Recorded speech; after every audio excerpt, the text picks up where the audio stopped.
अब आप उसको सेकुलरिज्म समझाने के चले हैं, आप उसको एक अलग से एक लॉलीपॉप देना चाहते हैं कि भाई आप सेकुलर बनो, हम ऑलरेडी हैं, इसको किसी शब्द की सीमा में बांधने की आवश्यकता नहीं है। हमें बुद्धिज्म तभी तक इतना प्यारा और सुंदर लगता है जब तक हमने अध्ययन नहीं किया है। मैं यहाँ इस मंच से कहना चाहूंगा कि जिस भी व्यक्ति को लगता है कि बौद्ध धर्म बड़ा ही शांत, सहज और सहिष्णु है, मेरे भाई एक बार आप बौद्ध ग्रंथों को पढ़ना शुरू करो। तो साइंस जर्नी यही तो करता है, वो ये कहता है कि दादाजी से पहले पोता पैदा हो चुका है। पागल आदमी है वो, एक तरह से मेरी दृष्टि में पूछो तो पागल आदमी है। अब आप म्यूटासुर बन के डिबेट कर रहे हो और फिर कह रहे हो कि मैं तो जीत गया, मैं तो जीत गया। यार ऐसे कैसे चलता है, ये कौन सी डिबेट होती है? तो मैं आपके थॉट्स जानना चाहूंगा, जो ये नई वेव आपको देख रही है एथिज्म की, ये कितनी लॉजिकल आपको लग रही है, कितनी रैशनल लग रही है, जो ये खुद को ये टैग भी देते हैं, लेबल भी देते हैं कि वी आर रैशनल। इस पर मैं ज्यादा नहीं बोलूंगा, मैं बस इनके लिए एक शब्द यूज करता हूँ, भाड़े का नास्तिक। आप जानते हैं कि मंदिर अभी भी गवर्नमेंट के कंट्रोल में होते हैं, डू यू थिंक कि वो फ्री हो जाने चाहिए? एक तो अच्छी याद होगी यार साइंस जर्नी के साथ कि हमने बैठ के कॉफी पी थी। कॉफी वो भी उसके साथ। तो जो आपने बोला ना कि हम आइडियोलॉजिकल थॉट्स हमारे बेशक दूसरे दूसरे हो सकते हैं, फिर भी हम साथ क्यों नहीं रह सकते? साथ तो आप कुत्ते के साथ भी रह सकते हो सर। बिल्कुल। मेरा कहने का क्योंकि मतलब ये उसकी था कि आइडियोलॉजी और मेरा कहने का ये जी मतलब था बिल्कुल। कि दो पोलर अपोजिट पे आप नहीं रह सकते हैं। दो पोलर अपोजिट तो जैसे अब मैं हिटलर को बैठा दूं स्टालिन के साथ, तो नहीं बैठेंगे ना साथ में दोनों। मैं नहीं वैसी बात कर बैठेंगे, रहा था। वो बैठेंगे, वो बैठने हम्म के तो बैठ जाएंगे, लेकिन फिर हम्म वही है कि वैचारिक द्वंद चलता रहेगा। आप हम्म बैलेंसिंग मोड में बने रहेंगे भैया, अरे तुमको रोकूंगी तुमको रोकू, ये चीज़ होती रहेगी। बिल्कुल ये। और ये इसका सबसे बड़ा एग्जांपल मेरा ले लो आप। शुरुआत मैंने करी कि मैं एथीस्ट लोगों को लेके हम्म, आया, उसके बाद मैंने हम्म। इधर साइड को भी, एथीस्ट को भी एक्सप्लोर करना शुरू किया। तो अब एथीस्ट साइड ने मेरे को मतलब दरकिनार कर दिया कि आप जाइए, उधर जाइए आप। अब हम आएंगे ही नहीं आपके चैनल पे, क्योंकि आप लोगों ने इन 3-4 लोगों को बुला लिया। तो वही प्रॉब्लम है, देखिए यही चीज़ है। मैं यही इसीलिए आपसे कह रहा था कि हम जब भी कोई चैनल शुरू करते हैं या कोई काम शुरू करते हैं, खासतौर से सोशल मीडिया पर, तो हमारी एक ब्रांडिंग होनी चाहिए। और हमारी ब्रांडिंग ऐसी होनी चाहिए कि हम इसी चीज़ के लिए जाने जाएं। आपने मुझे क्यों बुलाया, या आपने जितने भी गेस्ट को बुलाया है क्यों बुलाया है? किसी की एथिस्ट की पर्सनालिटी है, किसी की धार्मिक आइडियोलॉजी हो सकती है, किसी की किसी भी पॉइंट ऑफ व्यू में उसकी आइडियोलॉजी। अभी हमारे प्यारे भंते जी आए थे मुस्कुराते हुए, उनको आपने बुलाया था। देख तो रहा था मैं कल भाई लाइव आपका। आपने तो आपने किसी को भी बुलाया है तो उसकी एक स्पेशलिटी है और उसके लिए आपने उसको बुलाया है। तो ये ब्रांडिंग आपको भी अपनी बना के चलनी पड़ेगी कि कल को अगर मुझे कोई आमंत्रित करे, या फिर मैं अगर कल को डेवलप हो रहा हूँ, तो मेरी अपनी एक अलग पहचान होनी चाहिए। देखो मेरा चैनल क्या करता है मैटर नहीं करता, मैं कैसा हूँ ये मैटर करता है। तो यार अगर मैं एक हम्म हिंदू हूँ तो हूँ, उसमें क्या प्रॉब्लम हो सकती है किसी को? मैं मुस्लिम हूँ तो हूँ, क्या प्रॉब्लम हो सकती है किसी को? या फिर मैं जो भी हूँ। बस ये क्या है मैं कि बस मैं जो हूँ। क्या मैं एक हम्म, राजेश जी, क्या मैं एक सीकर नहीं हो सकता हम्म। बस, कि मुझे अभी जान लेने दो, पहचान लेने दो, सुन लेने दो? मैं एक बात सच पूछूं आपसे, ये बहुत हम्म मजाकिया बात है, हम्म। स्पीकर होना बहुत मजाकिया बात है ये। कैसे? कि हम बहाने बना लेते हैं कि यार मैं तो अभी सिर्फ सीख रहा हूँ, या मैं जानने की हम्म कोशिश कर रहा हूँ। यार 23-24 साल की उम्र हो गई, अगर अब तक कुछ पल्ले ना पड़ा, तो अभी दो हम्म चार साल में शादी हो जाएगी, बीबी बच्चे हो जाएंगे, घर की जिम्मेदारियां आई तो घंटा उखाड़ लोगे। बिल्कुल। क्योंकि देखो यार, अपने आप को हमसे बेहतर कोई नहीं समझ सकता। ना आप मुझे हम्म मुझसे बेहतर समझ सकते हो, और ना ही मैं आपको आपसे बेहतर समझ सकता हूँ। हम्म हम क्या चीज़ है ना, ये हम जानते हैं। और कभी भी हमें दो चीज़ों से समझौता नहीं करना चाहिए, एक तो अपने आप से, हम्म और दूसरी अपने काम से, हमारा जो भी काम है। क्योंकि अगर आप इन दो चीज़ों में अगर आप फेल हो गए, तो आपको कोई नहीं बचा सकता। बिल्कुल। चलिए, मैं सबसे पहले आपका स्वागत कर दूं, नहीं मुझे आपकी ऑडियंस बहुत गालियां देंगी कि यार तुम कैसे बंदे हो, बुलाए और स्वागत भी नहीं अरे करते हो। ऐसा कुछ नहीं है, ऐसा कुछ नहीं है। मेरी ऑडियंस बड़ी प्यारी है, और मेरी ऑडियंस या आपकी ऑडियंस, हम सबकी ऑडियंस एक ही है। जो आपको देखते हैं वो मुझे देखते हैं, और मैं ऑडियंस के वर्गीकरण पे विश्वास नहीं रखता। क्योंकि ऑडियंस यार देखो, देवता है। पूछो क्यों? जब हम लोग बिगनर होते हैं, जब चैनल शुरू करते हैं, हमें कौन जानता है? बिल्कुल। कोई नहीं कोई जानता। नहीं। और मैं तो बिल्कुल। मास्क के पीछे हूँ, मुझे कौन जानता है? हमें लोग सिर्फ हमारे काम से जानते हैं। सही कह रहे हैं आप। तो जब काम से जानते हैं तो जरा सोचो यार, उन लोगों का तो धन्यवाद हमें करना चाहिए ना यार, जिनको हमारे ना फेस से मतलब, ना हमारे घर से मतलब, ना हमारे काम से मतलब, ना हमारे शरीर से मतलब, उनको हमारे काम से मतलब है। तो ऐसा वैल्यूबल लोग कहाँ मिलेगा आपको? जरा सोचो, मैं तो 6-6 7-7 घंटे की स्ट्रीम करता हूँ। मैं हैरान हो जाता हूँ कि यार कितना प्यार होगा, कितना समर्पण होगा उन लोगों के अंदर, जो लोग मुझ जैसे बंदे को सुनने के लिए 3 से 4 घंटा अपना कीमती समय देते हैं। हम्म। मैं सच बताऊं, मैं एक ऐसा बंदा हूं कि मैं 3 घंटे की मूवी 15 दिन में खत्म करता हूं। क्या बात है। सच हम्म। बता रहा हूं, मैं 3 घंटे की मूवी 15 दिन में खत्म करता हूं। क्योंकि जैसे देखना शुरू करूंगा तो कुछ काम आ गया तो भाई कुछ सोच लिया तो फिर उसमें लग जाऊंगा, या फिर लेट के देख रहा हूं तो सो जाता हूं। हम्म। तो नहीं हो पाता मेरे से। तो फिर मैं वही कंपेरिजन करता हूँ यार, वो कैसे लोग हैं यार। हाँ, मेरे को मेरी स्ट्रीम में बैठा दो तो मैं, ये है कि मैं 8-8 9-9 घंटे स्ट्रीम कर सकता हूँ, ये है हम्म। मेरे अंदर। लेकिन ये ज़रूर हो जाता है कि यार वो लोग कौन है यार, जो अगर मैं 8 घंटे स्ट्रीम कर रहा हूँ तो ठीक है, हम्म। वो 8 घंटा क्यों बैठा? कितना प्रेम है यार उस बंदे के अंदर मेरे लिए, या फिर मेरे काम से। बिल्कुल। तो वो बहुत मायने रखता है यार। तो ये कमाई हुई चीज़ें हैं। वो ऑडियंस हम सब कमाते हैं, और ऑडियंस किसी की मतलब जागीर नहीं है। हम उनकी जागीर हैं, क्योंकि उन्होंने हमें बनाया है। बिल्कुल। वो हमें बनाते हैं। हमने कोई ऑडियंस नहीं बनाई है, ऑडियंस ने हमें बनाया है। मैं थोड़ी देर के लिए फोर्थ वॉल ब्रेक करूंगा और बोलूंगा ऑडियंस को, जितने भी सुन रहे हैं, थैंक यू यार, थैंक यू सुनने के लिए, थैंक यू सपोर्ट करने के लिए, और ऐसे ही बने रहना हमारे साथ। और हाँ, बिल्कुल। राजेश जी, आपके भी 1 लाख और सिल्वर बटन भी आ गया, उसके लिए बहुत बहुत कॉन्ग्रेचुलेशन। जी, ऐसे ही आगे बढ़ते धन्यवाद। रहिए। देखा मैंने, क्या खुशी नजर आ रही है आंखों में 1 लाख की। नहीं, ये खुशी 1 लाख की नहीं है। ये खुशी उस संघर्ष की है कि जो संघर्ष हमने शुरू किया था। देखो यार, यूट्यूब पे काम करने के लिए बहुत सारे फील्ड हैं, बहुत हम्म। सारे। अगर आप चाहो तो मतलब एक, अगर आप क्रिएटर हो, तो अगर पैसा कमाना अगर आपका मकसद है, तो बहुत सारे प्लेटफॉर्म खुले हैं यूट्यूब पर। आप मस्त कार्टून वाली वीडियो बना लो, मस्त आप वो निब्बा निब्बी वाले चैनल्स चला लो, और ब्लॉग बनाना शुरू कर दो। फिर देखो ना, मस्त आपको व्यूज मिल रहे हैं यार। लेकिन हम्म। आप अगर एक सोसाइटी को अगर कुछ देने के मकसद से आए हो, अब वो देने में कुछ भी हो सकता है, चाहे आप एजुकेशन के पर्पज़ से कुछ देना चाहते हो, या फिर आप ये सोचते हो कि मैं कुछ विशेष चीज़ें जो मैं ग्रहण कर रहा हूँ वो मैं सोसाइटी में लाना चाहता हूँ, या किसी भी तरह की चीज़ें ऐसी हैं जो सोसाइटी को कहीं ना कहीं डिस्टर्ब कर रही हैं, जिससे मैं खुद प्रभावित हो रहा हूँ, तो मुझे उसके ऊपर बात करनी चाहिए। जैसे कि बहुत लोग पूछते हैं कि आप ये कोई भी कंटेंट के ऊपर काम क्यों करते हो। सीधी सी बात है यार, मैं जिस कंटेंट पे काम कर रहा हूँ उस कंटेंट से प्रभाव होने वाला, या उस कंटेंट के ऊपर जो भी वर्क हो रहा है, या उसके लिए जो लोग लगे हैं, उनसे जो लाभ और हानि है ना, उससे हम भी इम्पैक्ट हैं, हमारी आने वाली जनरेशन भी, और उसकी जनरेशन भी। तो ये तो भविष्य की लड़ाई है यार, सीधी सी बात है। बिल्कुल। हमारे बाप दादों ने लड़ा तो आज हम ये कह सकते हैं गर्व से कि भाई हम हिंदू हैं। अब हम्म। हम क्या कर रहे हैं? हमको सेकुलरिज्म का कीड़ा काट के बैठा है। अरे भैया, शायद सब एक जैसा है। मतलब यार, जो गुंडा तो गुंडा ही है, जो अच्छा है वो भी अच्छा है। मतलब तुम्हारी थॉट मर गई है क्या? मतलब तुम अच्छा और बुरा का फर्क करना नहीं जानते? ये हम्म। कैसी सोच है यार? सही को सही कहना और गलत को गलत कहना, ये थॉट्स भी हमारे अंदर अब नहीं रह गया है। तो जरा सोच के देखिए हम कहाँ जी रहे हैं। आपके हिसाब से नहीं है ईमानदारी नहीं सेकुलरिज्म? है। आप बताइए, क्या सेकुलरिज्म नहीं है यहाँ पे? मैं ऐसा कुछ नहीं मानता। जो मैं आपको एक बार लेफ्ट की एक बार आइडियोलॉजी बता दूं, क्योंकि मैं लेफ्ट के लोगों को काफी फॉलो करता हूं, तो उनके स्टोरीज वगैरह देखता रहता हूं। तो हम्म। एक ने कहा था कि इंडिया सेकुलर है और सेकुलर ही हम्म। रहना चाहिए।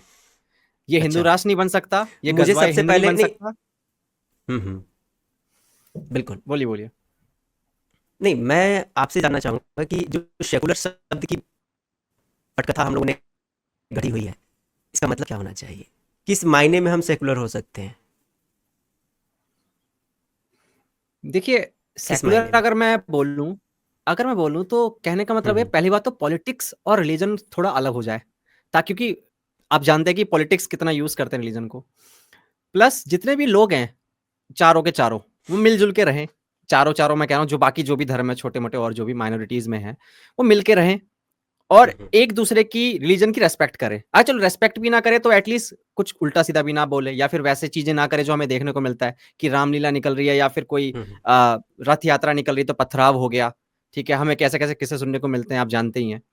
तो इस तरीके की चीजें ना हो, है ना। वो जो भावना होती है ना ब्रदरहुड वाली, वो होनी चाहिए, जो कि मुझे पता है कि ये काफी ज्यादा यूटोपियन आइडिया है, जो कि बहुत मुश्किल है। लेकिन कहा यह जाता है कि बहुत पहले से, जब अगर मैं बात करूं आज से करीब 300-400 साल पहले की, कहा जाता है कि एक हद तक सब मिलके रहते थे।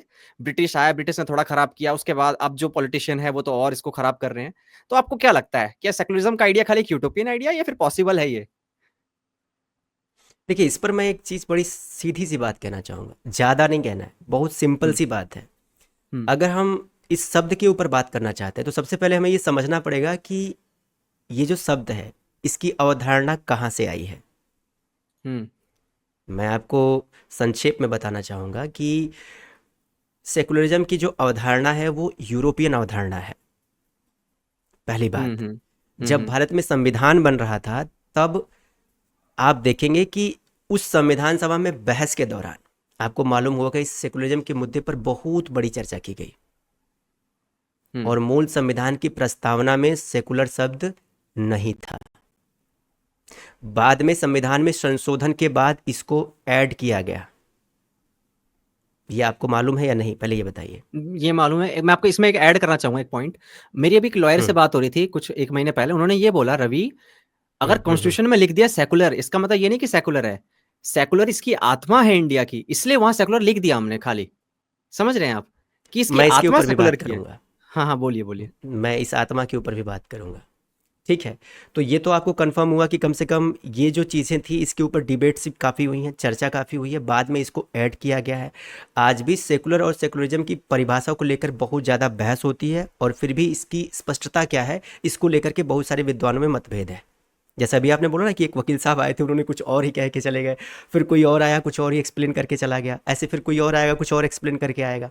तो कुल मिला जुला के ये एक ऐसी शब्दावली है जो अभी भी व्याख्या के लिए स्पष्ट रूप से, मतलब स्पष्टता इसमें नहीं आ पा रही है।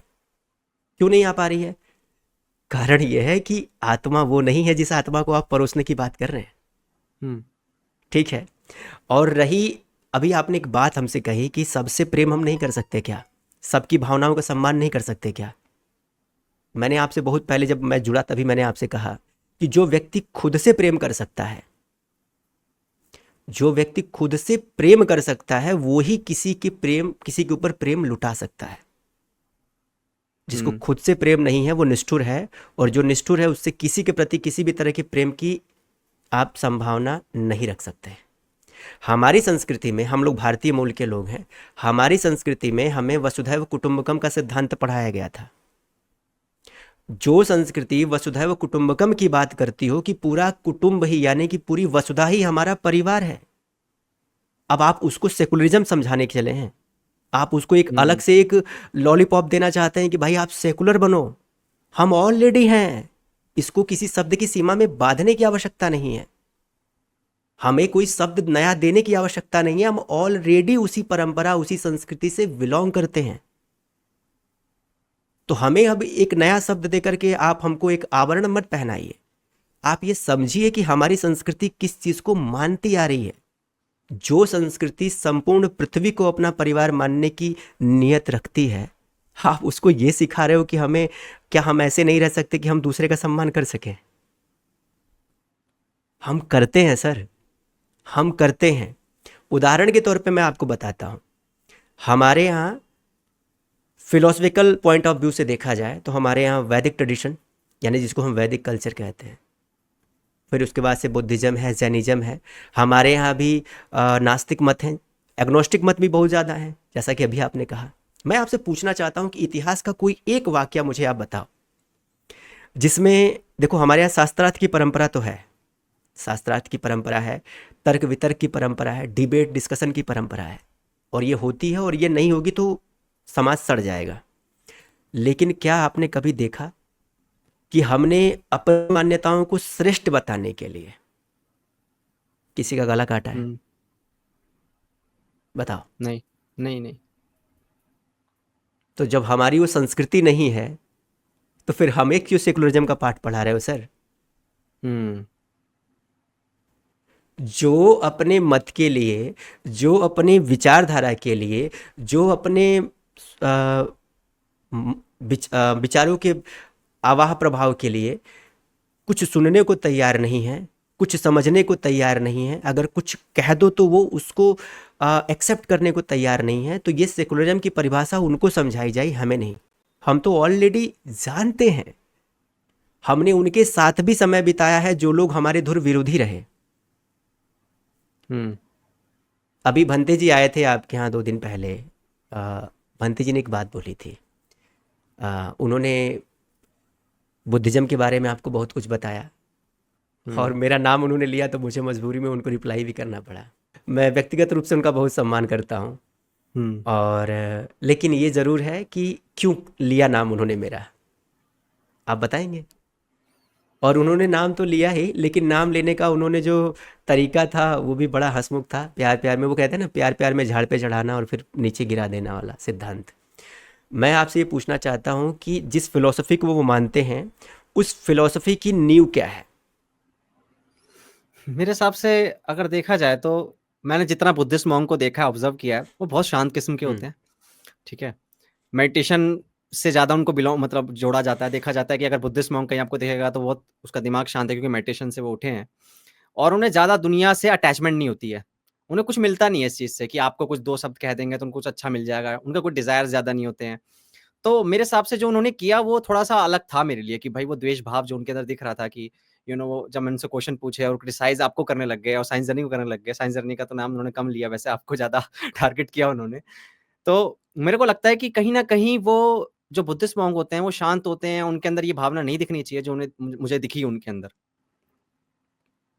मैं आपसे एक बात पूछूं मेरे भाई, बोलिए। वास्तव में आपने कितने बुद्धिस्ट मोंक से व्यक्तिगत रूप से बात की है? ये कितने लोगों से पहले आप थे। परिचित हैं? ये पहले पहले थे, थे तो और फिर उसके बाद आपने एक बाकी ऐसे निर्णय ले लिया, फिर आपने एक ऐसे निर्णय ले लिया कि वो बड़े शांत होते हैं, बड़े प्यारे होते हैं, बड़े सहज होते हैं, जब मिला ही नहीं। मू आप, आपके मू पास कोई मू अनुभव नहीं है इस चीज का। हाँ, हाँ, बस अनुभव नहीं है। आपने, हाँ, ये बस सुनी सुनाई बातें हैं मेरे भाई। मूवीज़ ये बस मूवीज़ वगैरह। हाँ, मूवीज वगैरह है, बस सुनी सुनाई बातें हैं। हुँ। यथार्थ ये है कि जब आप उनके बीच रहेंगे, जब आप उनसे बातें करेंगे, तो आपको वो सच समझ में आएगा कि वो कितने सहज हैं, कितने विनम्र हैं और कितने अच्छे हैं। सच्ची में? दूर के ढोल हमेशा सुहाने होते हैं।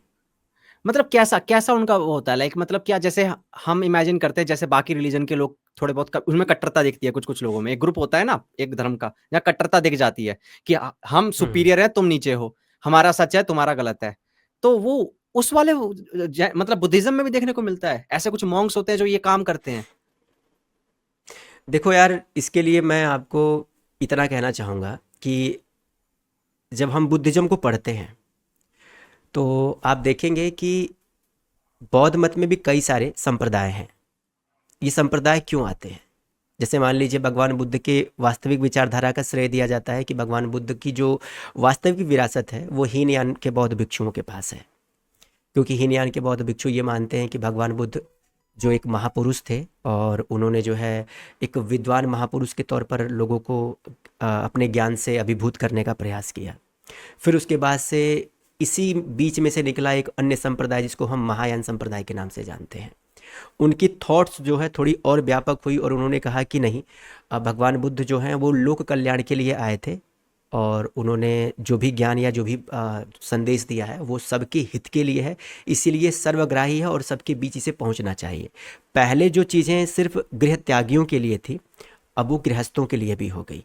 यानी कि कोई भी गृहस्थ हो या आप गृह त्याग करें ना करें, लेकिन आप भगवान बुद्ध के सिद्धांतों का पालन कर सकते हैं। हुँ। इसके बाद से एक इसका अन्य संप्रदाय और आया जिसको हम वज्रयान के नाम से जानते हैं। अब वज्रयान के बारे में कहा जाता है कि इसमें बहुत सारी ऐसी चीज़ें आ गई कि पूरी भगवान बुद्ध की जो फिलॉसफी थी वो पूरी तरह से एक नए रूप और प्रारूप में प्रदर्शित की जाने लगी। अब बड़ा प्रश्न ये आता है कि व्यक्ति एक है, उस हुँ, व्यक्ति के द्वारा दिया गया संदेश भी एक ही है, और उस हुँ। व्यक्ति को मानने वाले लोग भी एक ही हैं, जो अपने आप को मोंक्स या फिर अपने आप को बौद्ध भिक्षु या बुद्धिस्ट बताने की कोशिश करते हैं। लेकिन विचारों में डिवीजन क्यों है? हुँ। जब वो आपस में ही एक मत नहीं है, तो वो हमारे साथ तो 36 का आंकड़ा है, क्योंकि बुद्धिज्म में भगवान बुद्ध ने स्पष्ट रूप से कहा है कि वेद पढ़ने वाले तो मूर्ख होते हैं। तो जिसको मूर्ख बता गए हो, उससे तो 36 का आंकड़ा ऑलरेडी है। आप हम्म। बौद्ध ग्रंथों को पढ़िए, उसमें वैदिकों के लिए, उसमें आजीवकों के लिए, उसमें जैन धर्म के जो तीर्थंकर हैं उनके लिए क्या क्या बातें कही गई हैं। क्योंकि क्या है ना कि हमें बुद्धिज्म तभी तक इतना प्यारा और सुंदर लगता है जब तक हमने अध्ययन नहीं किया है। मैं यहाँ इस मंच से कहना चाहूँगा कि जिस भी व्यक्ति को लगता है कि बौद्ध धर्म बड़ा ही शांत, सहज और सहिष्णु है, मेरे भाई एक बार आप बौद्ध ग्रंथों को पढ़ना शुरू करो। बस पढ़ना शुरू करो, मैं कह रहा हूँ इसलिए मत मानना, आप खुद पढ़ना शुरू करो। और पढ़ने के बाद से आप खुद तय करना कि मैं जो कह के जा रहा हूँ उसमें कितना सच है और उसमें कितना झूठ है। अगर मैं किसी भी पायदान पर अगर मैं झूठा साबित हो जाता हूँ, मेरा चैनल है सनातन समीक्षा, आप एनी टाइम कभी भी आकर के मुझसे उस टॉपिक पर डिस्कशन कर सकते हो, बातचीत कर सकते हो, मैं उसके लिए हाजिर हूँ। लेकिन एक बार अध्ययन तो करो। ये सुन सुना करके मूवीज में देख करके, या फिर किसी ने बता दिया, या किसी का चेहरा मुझे बड़ा सुंदर लगा, किसी की वेशभूषा बड़ी सुंदर लगी, किसी के ध्यान की अवस्था मुझे बड़ी सुंदर लगी और मेरा मन आ गया यार ये तो बहुत अच्छा हो सकता है, ऐसे किसी को जज नहीं कर सकते यार।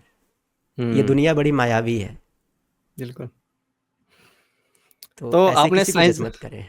तो साइंस जर्नी को कैसे जज कर रहे हैं आप? उनका मैं जानना चाहूंगा कि आपका जो मेन क्रिटिसिज्म क्या उनको लेकर, उनके कंटेंट को लेकर। पहली बात तो यार देखो कि मैं किसी को क्रिटिसाइज नहीं करता हूँ। हम्म। भंते जी कह रहे थे ना, मैं किसी को क्रिटिसाइज नहीं करता हूँ।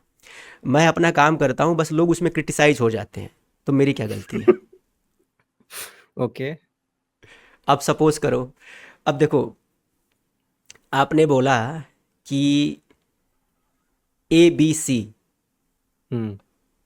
ए बी सी, और उसके बाद आपने बोला जेड। आपने कहा कि यही सत्य है। हम्म। अब मैं आया, मैंने बोला नहीं भाई, ए बी सी के बाद डी भी आता है, और भी बहुत सारे अल्फ़ाबेट्स आते हैं। तुम सीधे उड़ के जेड पे पहुंच गए हो, इसको करेक्ट करो, इसको ठीक करो।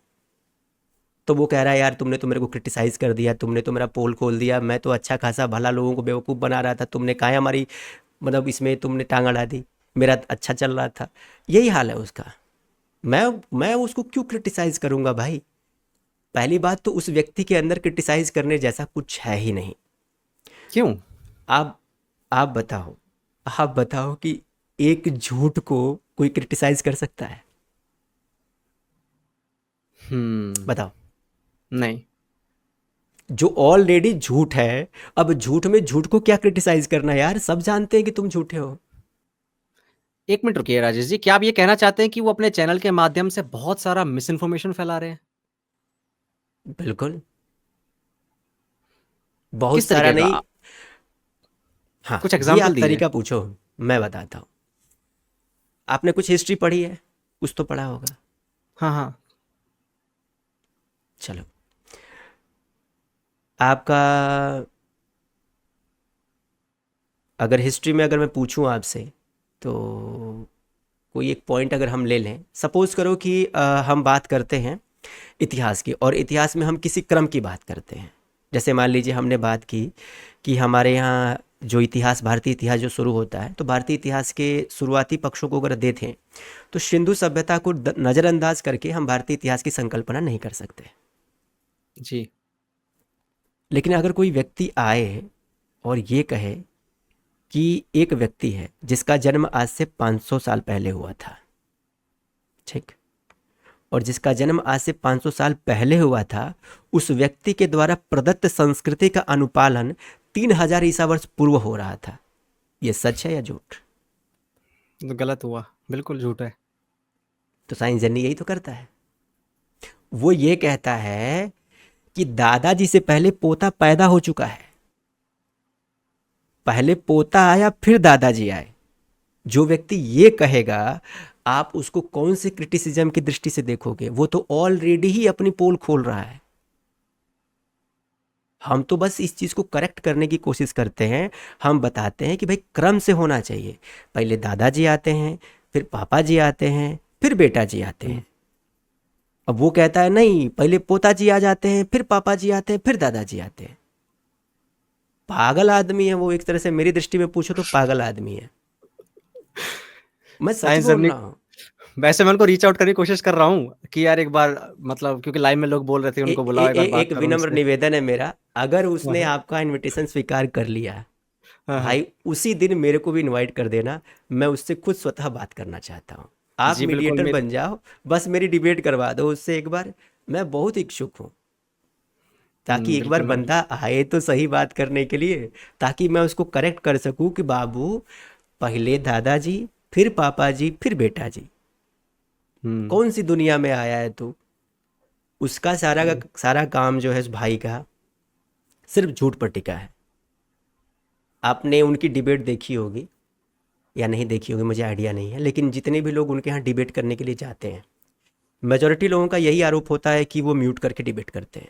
जैसे ही आप अपना कोई पक्ष रखना चाहोगे वो म्यूट कर देते हैं। अब आप म्यूटासुर बन के डिबेट कर रहे हो और फिर कह रहे हो कि मैं तो जीत गया, मैं तो जीत गया। यार ऐसे कैसे चलता है? ये कौन सी डिबेट होती है? हुँ, आप किसी व्यक्ति को म्यूट तब कर सकते हैं कि जब वो व्यक्ति आपकी बात को बार बार काट रहा हो, या वो व्यक्ति आपके साथ कोई मिसबिहेव कर रहा हो, या वो हुँ। व्यक्ति जो है आपके बीच में आपको टोका टाकी कर रहा हो। लेकिन अगर कोई व्यक्ति शांति से प्रमाणों के आधार पर अगर आपसे बात करना चाहता है, तो आप बात करो ना, सुनो ना उसको, क्या प्रॉब्लम है? हुँ। ये काम उनसे नहीं हो पाता। कभी आपसे आपसे हुई है उनकी बात, मतलब डिबेट वगैरह हुई हो कभी? कोई छोटी-मोटी इंटरेक्शन हुआ कोई? देखो यार, चैनल पे उनसे हमारी कोई बातचीत नहीं हुई है, लेकिन मैं उनके व्हाट्सएप ग्रुप में उनसे डिबेट कर चुका हूँ। बहुत पहले, जब वो शुरू शुरू में जब वो पैदा हुए थे, जब वो तथागत अजित के नाम से चैनल चलाते थे, अच्छा। तो उस समय उनका एक व्हाट्सएप ग्रुप हुआ करता था। हुँ, हुँ। और उस व्हाट्सएप ग्रुप में मैं भी जोड़ लिया गया था। कोई जुगाड़ लगा के मैं भी घुस गया। भाई वो बंदा मेरे को 2.5 दिन भी बर्दाश्त नहीं कर पाया। 2.5 दिन नहीं बर्दाश्त कर पाया, और उस समय उस ग्रुप का एडमिन था तो उसने मेरे को बाहर निकलवा दिया।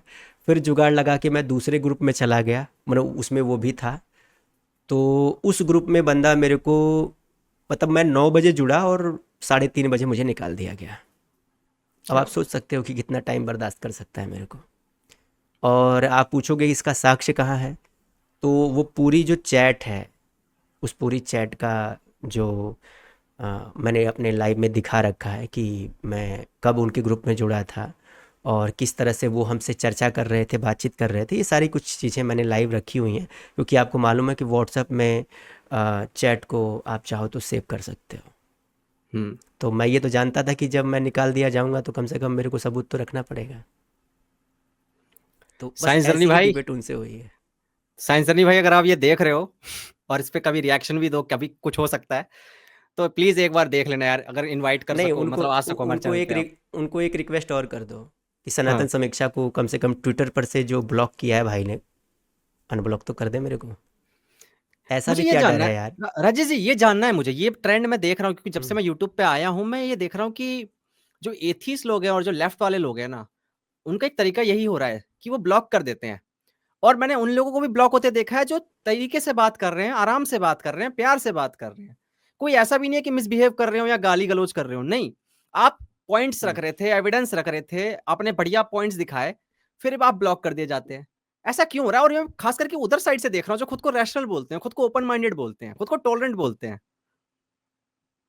अब यार देखो, सीधी सी बात, कोई जब ब्लॉक करके जाता है तो उसके दो कारण होते हैं। जैसा कि आपने कहा ना, या तो कोई व्यक्ति हमें गाली दे रहा हो, हमारे साथ मिसबिहेव कर रहा हो, या कुछ पर्सनल आर्गुमेंट कर रहा हो, तो हम उसको ब्लॉक कर दें तो ये अच्छा है कि हम इस तरह के लोगों को लिफ्ट नहीं देना चाहते। ऐसे व्यक्ति को आप ब्लॉक कर दो तो मैं इसका समर्थन करता हूँ। लेकिन जैसा कि अभी आपने कहा कि भाई हम तो अच्छे से बात कर रहे थे, या फिर हमने तो सिर्फ जानने के उद्देश्य से बातचीत की, या हमने सिर्फ जो कंटेंट है उस कंटेंट के परिप्रेक्ष्य में बात करने की कोशिश की, फिर भी अगर आप ब्लॉक करते हैं तो फिर ये आपका डर है सर। ये डर है आपका कि आप उसको फेस नहीं कर सकते। मतलब कहीं ना हुँ। कहीं चोर की दाढ़ी में तिनके वाली बात है कि जिसको आपने ब्लॉक किया है उसकी बात तो कहीं ना कहीं सही है। तभी तो ब्लॉक करना पड़ रहा है। बिल्कुल। और मैं अपनी बात बताऊं तो हमारे जो प्यारे साइंस जर्नी साहब हैं, हम्म। मैं सच बताऊं यार, मैंने उस व्यक्ति को ट्विटर पर एक शब्द भी लिखने का सौभाग्य प्राप्त नहीं किया। पूछो क्यों? क्यों? क्योंकि बंदा जब ट्विटर अकाउंट बनाया तो उसने मुझे ढूंढ के ऑलरेडी पहले से ही ब्लॉक कर रखा था। हुआ यूं कि एक दिन एक पोस्ट उनकी मेरे पास आई व्हाट्सएप हाँ। पर। हम्म। तो मैंने कहा कि यार चलो मैं चलता हूँ, इनको रिप्लाई करके आता हूँ। जब मैं रिप्लाई करने जा रहा हूँ तो देख रहा हूँ अरे ससुर मैं तो ब्लॉक हूँ। फिर मैंने बोला इसको आज तक मैंने कुछ लिखा नहीं, इसको हाय हेलो भी नहीं बोला, इसको मैंने कभी मतलब कुछ भी आर्गुमेंट मेरा आज तक इस व्यक्ति से हुआ ही नहीं है, खास तौर से ट्विटर की बात मैं कर रहा हूँ। और हम्म। फिर भी बंदे ने मेरे को ढूंढ के ब्लॉक कर दिया है। भाई मेरे को हम्म। बहुत बड़ा सदमा लगा। मैंने कहा हे राम, मतलब ये ऐसा कैसे हो जाता है यार, बंदा ढूंढ के ब्लॉक कर रहा है कि ये बंदा मेरे को नहीं आना चाहिए, ये नहीं मांगता है मेरे को। मतलब हद है यार। सोचो सब करने लग जाए ऐसा तो। ध्रुव राठी ब्लॉक कर रहा है पहले मोदी जी को ढूंढ कर पहले ही। और फिर तो सोचो बहुत अच्छा कितना, हो जाएगा। नहीं सोचो कितना डरा होगा वो इंसान यार। वो इंसान सोच के देखो कि वो आता है अकाउंट बनाता है, पर उसके दिमाग में बैक ऑफ द माइंड उसके दिमाग में है कि हाँ इस इंसान को ब्लॉक कर देना, नहीं तो ये आके मुझे परेशान करेगा, या ये हाँ, आके परेशान मेरी करेगा। जो जो मेरी आइडियोलॉजी मुझे सबसे प्यारी है ना उस पे टारगेट करेगा उसको। तो यार क्या सोच के बिल्कुल। देखो, है ना मतलब। मैं बस। मैं हम्म। और मैं बड़ा सीरियस होके गया था रिप्लाई देने के लिए कि यार इस पर तो मैं इनको पूछूंगा क्वेश्चन। भाई वो कहते हैं ना कि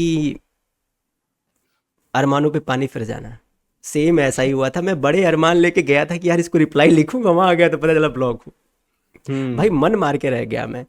जी। आप प्रपोज करने गए, आपको राखी भी नहीं बंधवाने बांधने मतलब, अरे गजब यार, आपको मतलब राखी भी नसीब नहीं हुई। वो क्या नसीब होगी, मतलब कुछ तो बन जाते, वो भी ना हुआ। हम्म। वैसे ये जो एथिज्म की वेव आपको दिख रही है इंडिया में, कुछ यूट्यूबर्स वगैरह लेके भी आ रहे हैं, जो मेरे चैनल पे भी आए हैं काफी, आपने देखा होगा। तो ये कहाँ से आ रही है? क्योंकि मैं देख रहा हूँ कि वेस्ट का जो मॉडल है एथिज्म का, उसको कॉपी पेस्ट किया जा रहा है बस यहाँ पे सिंपली। जबकि कॉपी पेस्ट नहीं करना चाहिए, क्योंकि यहाँ का जो रिलीजन का कॉन्सेप्ट है वो बहुत ही अलग है। हिंदुइज्म आप जानते हैं, ये अब्राहमिक रिलीजन जैसा नहीं होता है। तो मैं आपके थॉट्स जानना चाहूंगा, जो ये नई वेव आपको देख रही है एथिज्म की, ये कितनी लॉजिकल आपको लग रही है, कितनी रैशनल लग रही है, जो ये खुद को ये टैग भी देते हैं, लेबल भी देते हैं कि वी आर रैशनल। इस पर मैं ज़्यादा नहीं बोलूँगा। मैं बस इनके लिए एक शब्द यूज करता हूँ, भाड़े का नास्तिक। ये सब भाड़े के क्यों? नास्तिक हैं।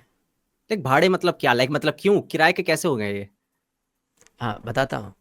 देखो यार, जैसे आपने कहा कि वेस्ट में जो एथिज्म का जो प्रारूप है, उसके अपने आधारभूत जो सोच है वो अलग है, उनके रीजंस अलग हैं। हम्म। हमारे यहाँ का जो थॉट्स है, हमारे यहाँ का जो एक धार्मिक परिप्रेक्ष्य है जिसको आप नज़रअंदाज करने की बात करते हो कि चलो हम ईश्वर को नहीं मानते या फिर हम भगवान जैसी किसी सत्ता को नहीं मानते, बेहतर है मत मानिए।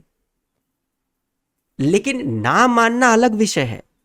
एक होता है कि मैं मानता ही नहीं हूँ, और एक होता है कि मैं जानने की कोशिश कर रहा हूँ, और उसमें अगर कुछ यस या नो का निष्कर्ष निकलता है तो फिर मैं कोई निर्णय या किसी सिद्धांत पे पहुँच सकता हूँ। हमारे यहाँ देखिए, हमारे यहाँ की जो सोच है, भारतीय संस्कृति की जो सोच है, खास तौर से आध्यात्म के विषय में, हमारे यहाँ कहा जाता है कि स्वयं को हमें सबसे पहले जानना है। जो स्वयं को जानने की परंपरा में निहित है, वही किसी और को जानने की विरासत को प्राप्त कर सकता है। आप क्या सोचते हम्म। हैं कि आप मंदिर जाने लगेंगे और आप सुबह शाम धूप अगरबत्ती जलाने लगेंगे तो भगवान खुश हो जाएगा, चाबासी देने आ जाएगा? ऐसा कुछ नहीं होता यार। ये सभी चीज़ें, हम ये जितने भी चीज़ें करते हैं, ये सभी चीज़ें हमारे मन मस्तिष्क को एक सही और सकारात्मक ऊर्जा देने का एक माध्यम सिर्फ है। उसकी प्राप्ति का मार्ग जो है ना, वो लोग कहते हैं बड़ा कठिन है। मैं कहूँ तो बहुत कठिन नहीं है, सहज है। बस उसकी सहजता को हम प्राप्त नहीं कर पाते। जिन्होंने भगवत गीता पढ़ी है, जिन्होंने भगवान श्री कृष्ण का दर्शन चिंतन पढ़ा है, उनको चीज़ें बहुत अच्छे से समझ में आएगी। भगवान अर्जुन को कई सारे विकल्प देते हैं। वो कहते हैं कि तुम मुझे प्राप्त करने का कठिन से कठिन मार्ग भी चुन सकते हो, और अगर तुमको कोई भी मार्ग समझ में नहीं आता अर्जुन, तो तुम सब कुछ त्याग दो, तुम मेरे शरण में ही आ जाओ।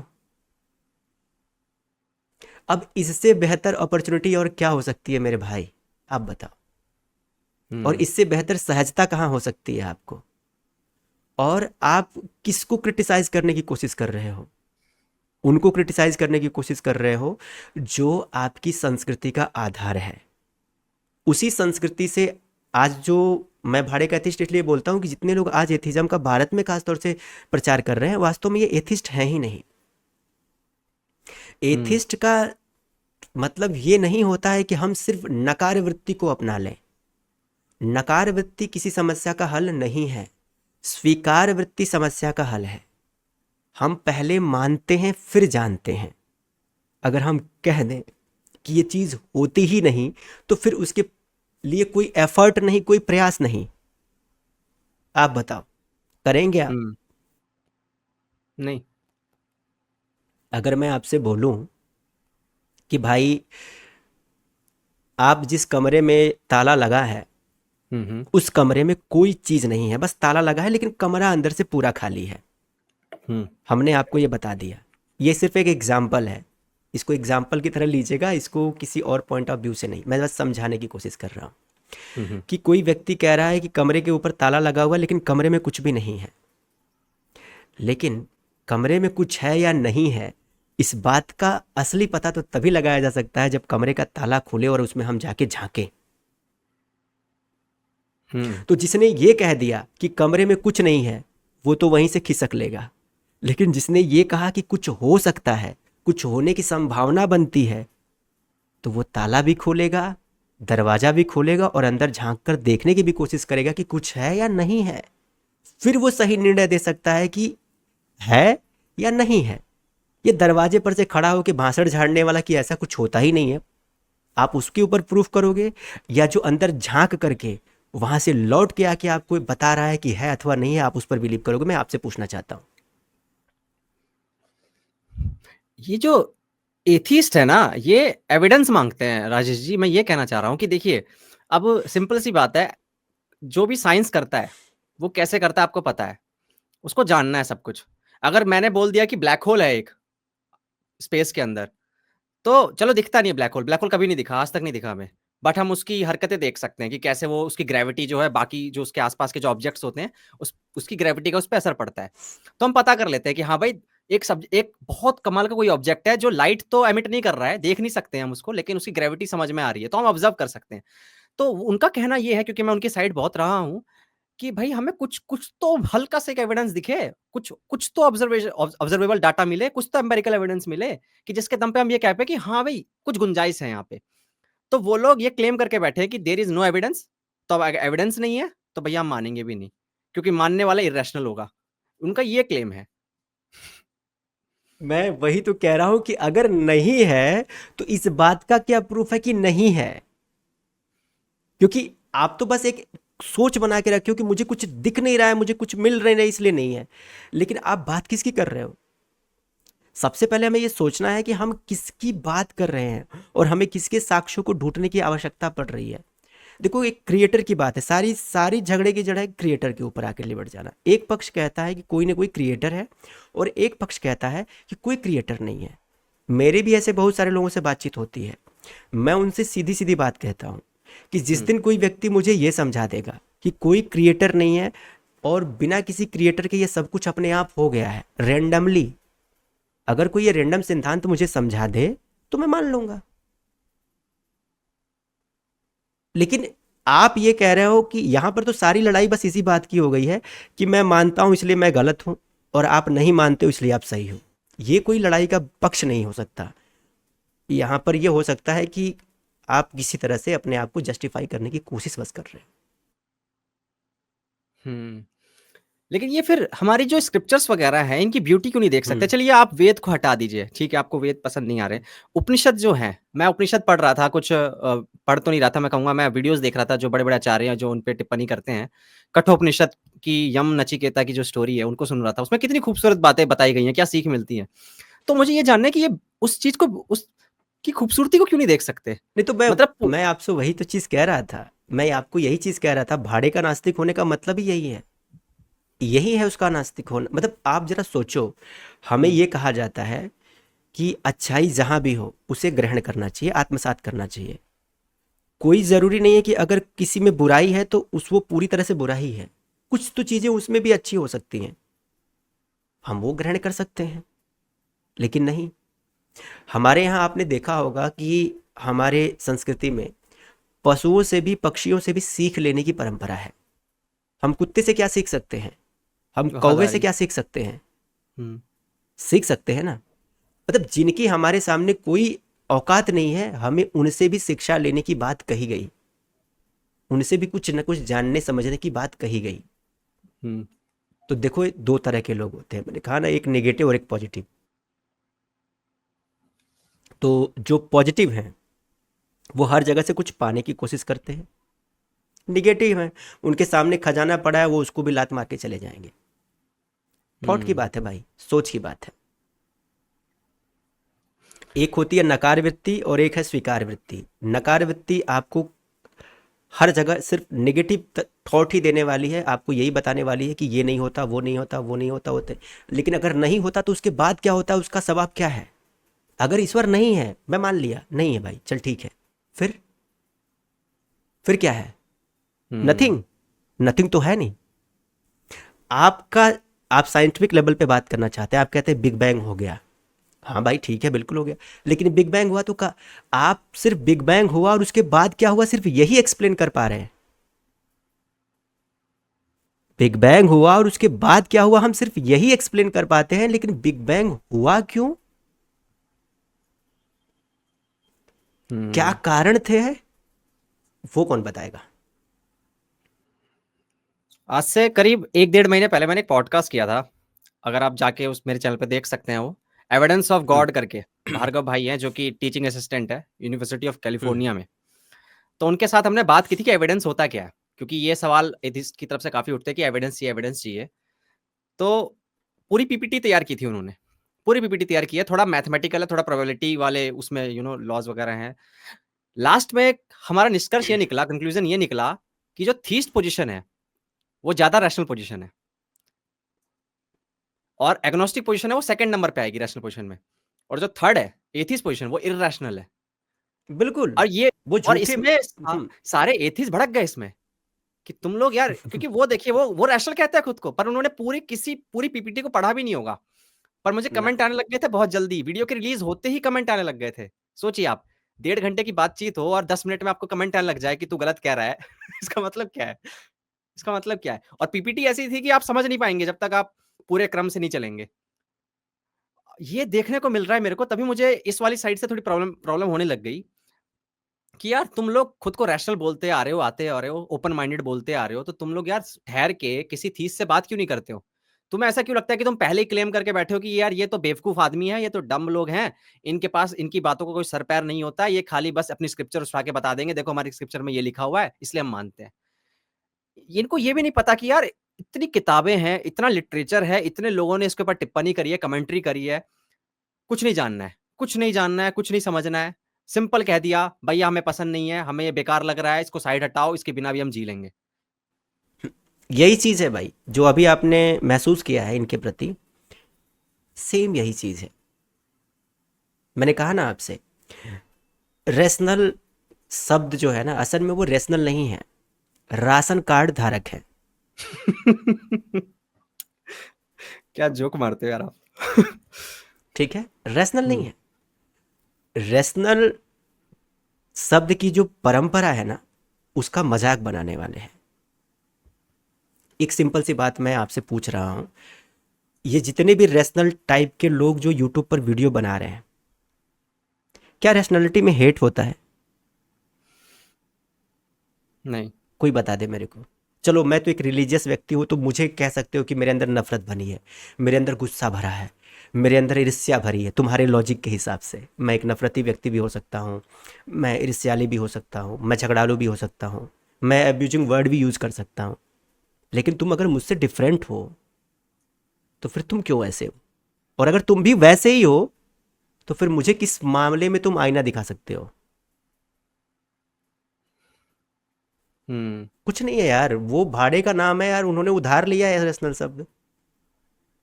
वो दूर दूर तक उस चीज़ से बिलोंग नहीं करते। आपको लगता है कि इंडियन हिस्ट्री जो है, जो हमें पढ़ाई गई है अभी तक, हम लोगों ने पढ़ी है एनसीईआरटी में, उसके साथ खिलवाड़ हुआ था या खिलवाड़ हुआ है और उसको अब हमें पता चला है कि उसके साथ खिलवाड़ हुआ है और उसको ठीक करी जा रही कोशिश की जा रही है उसको ठीक करने की। डू यू थिंक कि वो मैनिपुलेटेड है, डिस्टॉर्टेड है? हमें गलत तरीके की नॉलेज दी गई है बहुत सारी? इसमें तो मेजॉरिटी लोग एक मत है कि हाँ बिल्कुल ऐसा है, जैसा आपने कहा, ये अक्षरशः ये बातें सत्य हैं। इसमें कुछ कहने वाली बात ही नहीं है, अक्षरशः यह बातें सत्य हैं।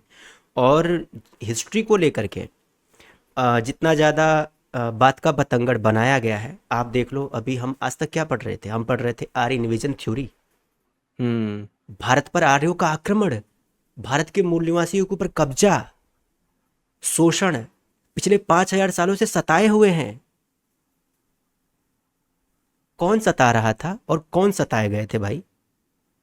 इन्हीं 5,000 सालों के बीच में आप कहते हो कि बुद्धिज्म आता है, जैनिज्म आता है, आपका स्वर्णिम काल आता है, आपके सम्राट अशोक आते हैं, फिर भी शोषण।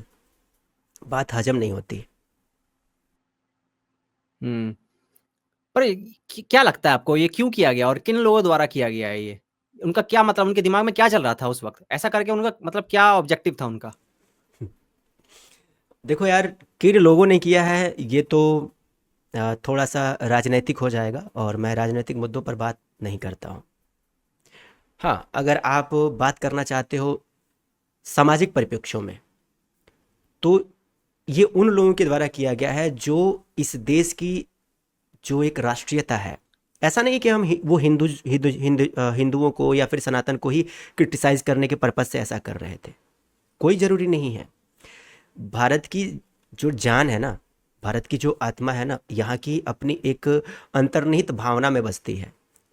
हमारे अंदर विचारों का मतभेद हो सकता है, लेकिन राष्ट्रीयता के परिप्रेक्ष्य में भारतीय अभी सबसे अव्वल दर्जे में माने जाते हैं। हम्म।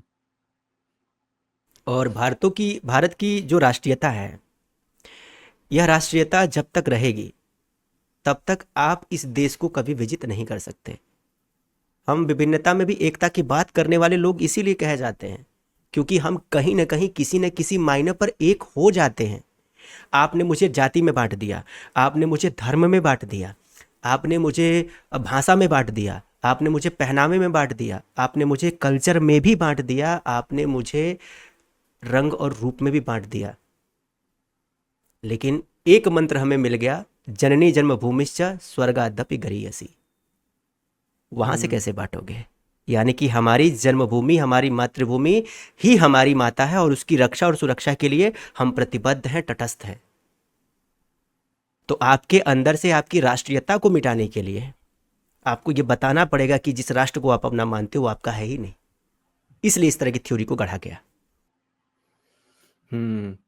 और उसका प्रभाव भी आपको आज के एथिस्ट में नहीं दिखता है? जो आज हमारे, जो मैं हम बात भी कर रहे थे जिस वेव की, हम एथिज्म की, कि कैसे हमारे स्क्रिप्चर्स की ब्यूटी को वो देख नहीं पा रहे हैं। तो आपको लगता है कि जो अंग्रेज वगैरह आए थे, उन्होंने इस तरीके से हमारे वेद, हमारे स्क्रिप्चर्स, जो उनमें खूबसूरत जो जो भी खजाना गड़ा हुआ था, उसको गलत तरीके से पेश किया, गलत तरीके से उसको उसको डिस्टॉर्ट किया गया, और हमारे अंदर ये डाला गया, हमारे दिमाग के अंदर, देखो ये पिछड़ी हुई चीजें हैं, हम तुम्हें साइंस देते हैं, हमारी चीजें पढ़ो, ये तुम्हें आगे ले जाएंगी, ठीक है? तुम बैकवर्ड, ये बैकवर्ड करेंगी तुम्हें चीजें, ये सारी चीजें पुरानी हैं, पिछड़ी हुई हैं, इनसे दूर हो।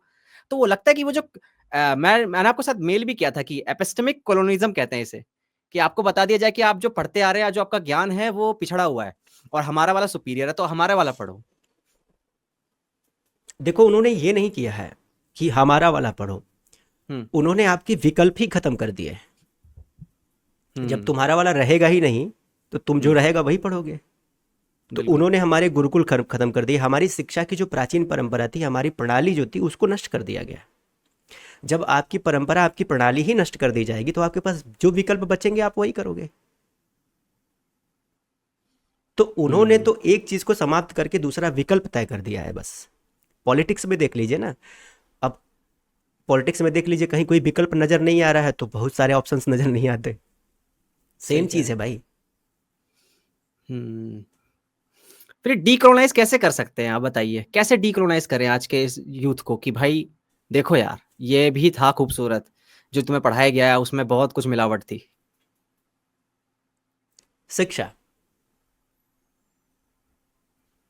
कैसी यहाँ पर शिक्षा? शिक्षा से अब मैं वही बता रहा हूँ, देखो शिक्षा की बात जब मैं शिक्षा बोलूँ ना, तो शिक्षा शब्द को शिक्षा शब्द की तरह ले। शिक्षा शब्द को हम आजकल वेस्टर्न पॉइंट ऑफ व्यू से जब सोचने लगते हैं तो हम फेल हो जाते हैं। देखो हुँ, हमें बहुत सारे प्रश्नों के उत्तर हमारी भाषा में छुपे हुए हैं, हमारे शब्दों में छुपे हुए हैं। अब मैं आपको एक शब्द बताना चाहूँगा, पिता। सब ने पिता शब्द सुना है, क्या है मतलब पिता का, कभी पता किया?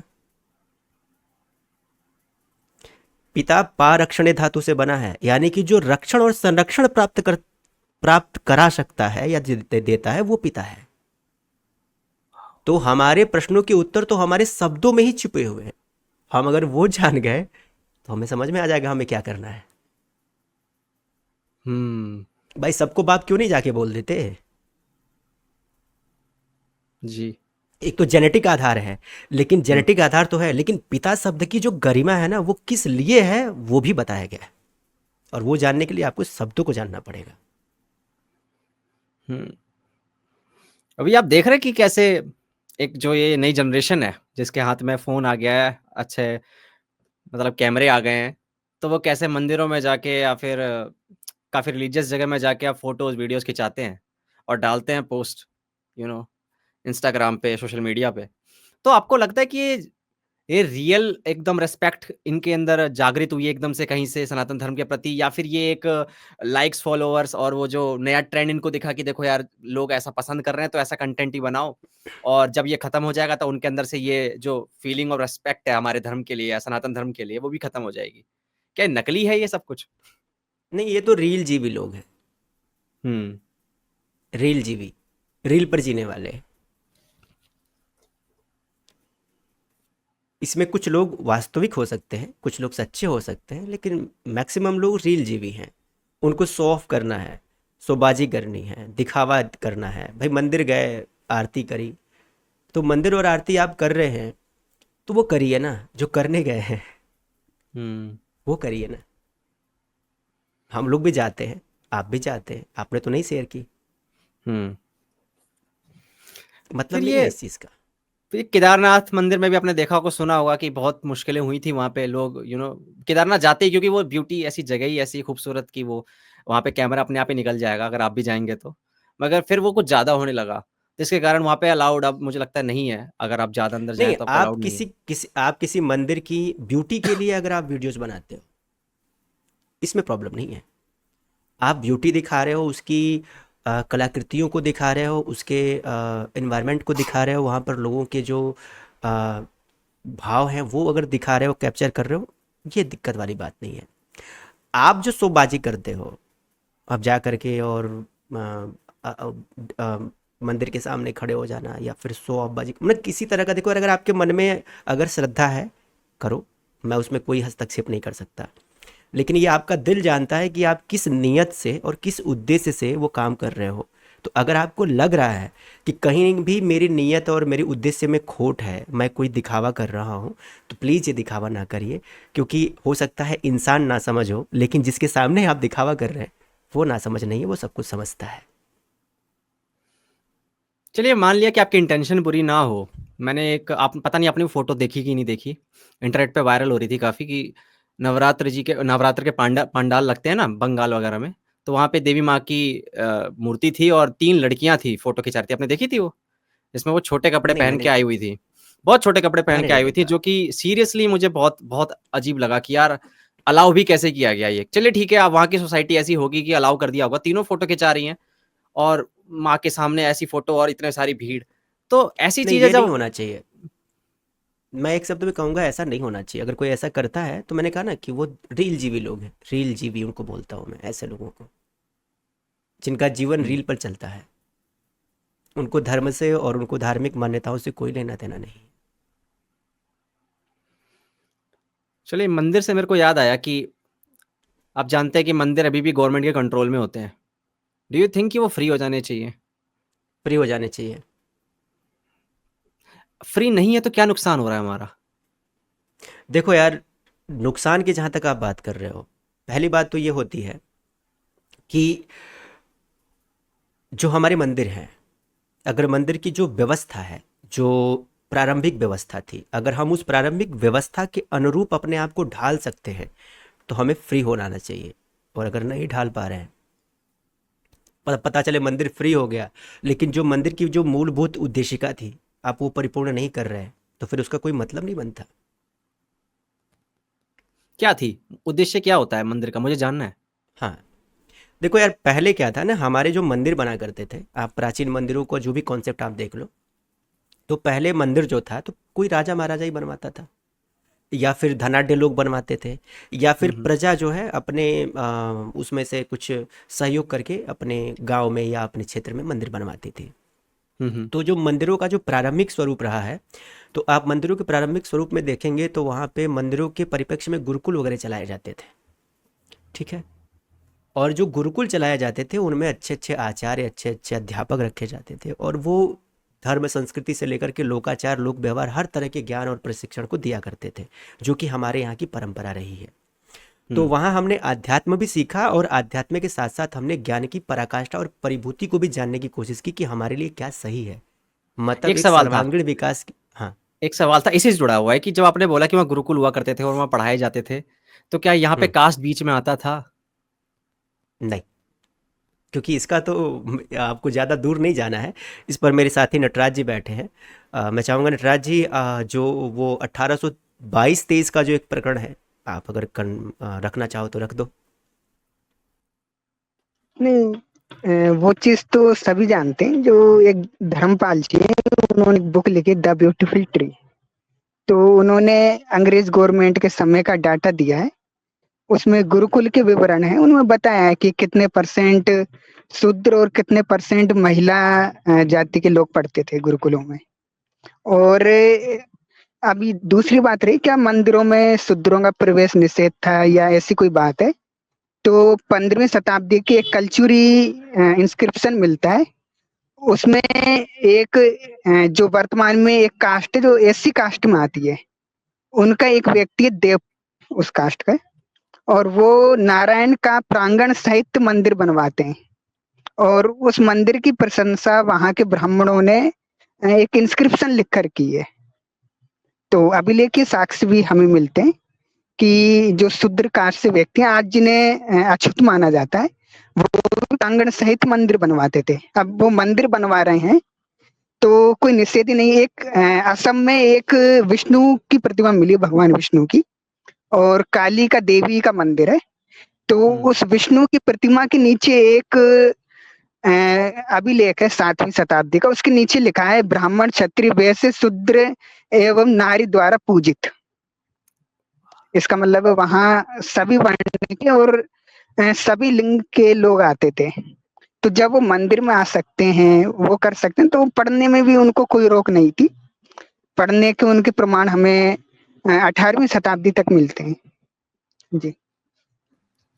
इसका मतलब ये अंग्रेजों के कारण ही ऐसा कुछ खराब हुआ है, ये जो हमें देखने को मिलता है इतना सारा बिल्कुल, उन्होंने डिस्क्रिमिनेशन। आपकी शिक्षा व्यवस्था को उन्होंने काफ़ी बड़े स्तर पर डिस्ट्रॉय किया है। हम्म। जब आपके ध्यान। गुरुकुल, आप जरा सोचो, वो धर्मपाल जी की वो पुस्तक आप जब पढ़ेंगे तो उसमें आपको पूरा डेटावार ये सब चीज़ें समझाई गई हैं कि कितने गुरुकुल थे, कौन कौन कौन से विद्यार्थी कैसे कैसे पढ़ते थे, ब्राह्मण कितने थे, क्षत्रिय कितने थे, शूद्र कितने थे, वैश्य कितने थे। ये सारा डेटा भी उपलब्ध है, और ये भी है कि उसके बाद क्या हुआ, मतलब गुरुकुल तो चल रहे थे और फिर उसको कैसे डिस्ट्रॉय किया गया। ये सारी चीज़ें भी समझने वाली हैं। ऐसा नहीं है कि हम बस हवा हवाई वाली बात है। आपके हिसाब से कितने गुरुकुल रहे होंगे अप्रोक्सीमेट? यार देखो, अच्छी खासी संख्या में गुरुकुल थे, ग्राम्य स्तर पर भी गुरुकुल थे, आप इसी से अंदाजा लगा सकते हो। मैं तो बताऊं इतने कैसे थे, एक इतने एक बड़े एक ढांचा बता देता हूँ। हम्म। नहीं, आप बोलिए बोलिए। आज देखते हो ना, हर ग्राम्य स्तर पर एक प्राइमरी स्कूल है, हम्म। कुछ ऐसे ही व्यवस्था। तो इतने बड़े लेवल पे डिस्ट्रक्शन अगर गुरुकुल के हो रहे थे, तो कोई विरोध देखने को मिलता है हमें, कोई बहुत बड़ा कुछ कि हाँ यार मत करिए, ये हमारी हमारे कल्चर, हमारा ट्रेडिशन है, इसको क्यों डिस्ट्रॉय किया जा रहा है? कोई भी ग्रुप नहीं उठ के आया? क्योंकि इतने बच्चे पढ़ रहे होंगे, गुरुकुल के स्टूडेंट का एग्जाम्पल आप ले लीजिए, इतने सारे स्टूडेंट थे, अगर वो मिल जाते तो क्या वो विरोध नहीं कर सकते थे? एक बात बताओ आप, ये आपको किसने कहा कि विरोध जैसी कोई चीज़ हुई नहीं है? जिस नहीं नहीं। आज़ादी को आपने प्राप्त किया है, नहीं मैं वही कहना चाहता हूँ, जो आज़ादी आज हमें मिली है ना, वो खैरात की नहीं है, वो बिल्कुल। विरोध की है, जंग की है, संघर्ष की है। अब जी। संघर्ष तो होते रहे हैं, इसके लिए मैं आपको एक पुस्तक सजेस्ट करना चाहूँगा। अ, बाबा साहब अम्बेडकर की एक पुस्तक है, हालाँकि उन्होंने भारत पाकिस्तान विभाजन के ऊपर लिखा हुआ है, लेकिन उसमें उन्होंने जो प्रारूप लिखे हैं ना, इस्लामिक इन्वेजन यानी कि जब इस्लामिक आक्रमण हुआ, भाई अंग्रेजों से हुँ। पहले तो इस्लामिक आए, तो हुँ। किस किस तरह की परिस्थितियां बनती थीं और किस किस तरह से वो हमारे कल्चर हमारी संस्कृति को डिस्ट्रॉय करते थे, वो सब कुछ मेंशन है। उससे आप एक अंदाजा लगा सकते हो कि जब कोई व्यक्ति बाहरी होता है तो उसको आपके से कोई लेना देना नहीं होता। हुँ। वो मंदिर उसको तोड़ा करते थे। और उसके मन हाँ, मंदिर तो इसीलिए तोड़ते थे क्योंकि मंदिरों से ही आपकी और भी बहुत सारी व्यवस्थाएं संचालित हो रही थी। मंदिर था तो गुरुकुल कनेक्ट था, और भी बहुत सारे उपक्रम उससे कनेक्ट थे। और लोगों का हुँ। से अब देखो यार, मैं आपसे बोलूं कि हम सब लोगों को डेली फलाने प्रांगण में हर सोमवार को इकट्ठा होना है। हो सकता है कि मैंने आपसे बोला तो हम एक आध हफ्ते कंटिन्यूसली आ सकते हैं, लेकिन फिर उसके बाद से छिन्न भिन्न हो जाएंगे, यार मेरे को तो ये काम है, मेरे को वो काम है, मेरे को ऐसा काम है, मेरे को वैसा काम है। हम वो पंक्चुअलिटी नहीं ला सकते। लेकिन मंदिर और धार्मिक स्थल वह जगह है जहां हमारी पंक्चुअलिटी आ ही जाती है। क्यों? क्योंकि हमारी आस्था का विषय है। तो मंदिर का माध्यम असल में वो था कि हम किसी न किसी माध्यम से, किसी न किसी उपक्रम से एक जगह अस्थिर हो सके और इकट्ठे हो सके। तो आपकी गैदरिंग को भी तो तोड़ना है। हुँ। हाँ, हम काफ़ी आगे निकल गए। वो गवर्नमेंट कंट्रोल की हम बात कर रहे थे कि चलिए टेम्पल से फ़ायदे क्या-क्या हो रहे हैं? एक तो चलिए ठीक है, ये एक गुरुकुल वाली हो गई बात। उसके अलावा और? अब देखो यार, फायदे की जहां तक हम बात करें टेम्पल से, तो मैंने आपसे कहा ना कि हमारी जो एक सांस्कृतिक परंपराएं हैं, मैंने आपसे कहा ना कि हमारे पास क्या माध्यम, अगर मैं आपसे कहूं कि हमें एक फील्ड में खड़ा होना है हर रविवार को, हम लोग इस चीज़ को कितने दिनों तक चला सकते हैं कंटिन्यूअस? आज के ज़माने में तो मुश्किल है क्योंकि सोशल मीडिया पे सब इतने घुसे हुए हैं। मुश्किल है बहुत। बहुत मुश्किल है। देखिए, मैं इस पे आपको एक सीधा-साधा आंसर दे देता हूँ कि देखो, मंदिरों को सरकार से, मतलब मंदिर जो है उसके सरकार के नियंत्रण से उसको मुक्त करना चाहिए। ये बहुत बड़ा विषय हो गया है और बहुत सारे लोग इस पर बहस भी कर रहे हैं और सबकी अपनी-अपनी अलग राय है। लेकिन मैं यहाँ पर एक चीज़ कहना चाहूँगा, मैं निजी रूप से कहूँ तो मैं ये हुँ। कहना चाहूँगा कि हाँ, मुक्त करना चाहिए। लेकिन मुक्त होने की शर्त ये होनी चाहिए कि जो मंदिरों की जो मूलभूत व्यवस्था और जो मूलभूत उसकी उद्देशिका थी, उसकी परंपरा को जीवंत रखते हुए। ऐसा नहीं कि मंदिर मुक्त हो गए तो आप उसका एक अलग ही मिसयूज़ करना शुरू कर दो। हुँ। और बाकी मैं एक चीज़ और जोड़ दूँ इसमें, हम सबके हित की बात है इसमें, कि देखिए क्या होता है कि जब हम किसी भी व्यवस्था की बात करने लगते हैं, किसी परंपरा की बात करने लगते हैं या किसी आइडियोलॉजी की बात करने लगते हैं, तो हमारे पास सबसे बड़ा प्रॉब्लम क्या आता है? आपको मालूम? किसी को भी सबसे बड़ी प्रॉब्लम क्या आती है? हमारे आपके बीच में सबसे बड़ी प्रॉब्लम यही आती है कि हम व्यवस्था को तो चाहते हैं, लेकिन उस व्यवस्था के अनुशासन को नहीं चाहते। हम हुँ। ये तो चाहते हैं कि ऐसा हो जाए, वैसा हो जाए, ये बदल जाए, वो बदल जाए, लेकिन हम उस व्यवस्था में हुए बदलाव को स्वीकार नहीं कर पाते। हम ये तो चाह रहे हैं कि हमारे मंदिरों को जो है स्वतंत्र कर दिया जाए, लेकिन स्वतंत्र हो जाने के बाद से उसके व्यवस्थापन और उसकी जो मूलभूत उद्देशिका है, उस उद्देशिका पर भी विमर्श होना चाहिए कि हम जिस उद्देश्य से हमारे मंदिरों का निर्माण किया गया था, उससे जो उद्देश्य निहित थे, उनका भी हुँ। संरक्षण और रक्षण हमें करना चाहिए। तभी उनकी जो वास्तविक जो पृष्ठभूमि है और जो उनकी जो एक हमारे पूर्वजों की जो सोच थी, उस सोच को हम जीवंत रख सकते हैं। मैं ये मानता हूँ। हमारे ये जो कह मॉस्क हो गए, चर्च हो गए, ये तो फ्री है। आपको पता होगा ये तो कंट्रोल नहीं है इन पे गवर्नमेंट का, है ना? तो हमारे साथ ये भेदभाव क्यों हुआ है हमारे देश में? इस भेदभाव के परिप्रेक्ष्य में मैं कहना चाहूँगा कि हमारे पैनलिस्ट अशोक जी हैं। अशोक जी, आप ये समझाना चाहो तो समझा दो, क्योंकि इनको काफ़ी अच्छा नॉलेज है कॉन्स्टिट्यूशन के संदर्भ में। अशोक तो जी। ये बात करें तो ज़्यादा अच्छा है।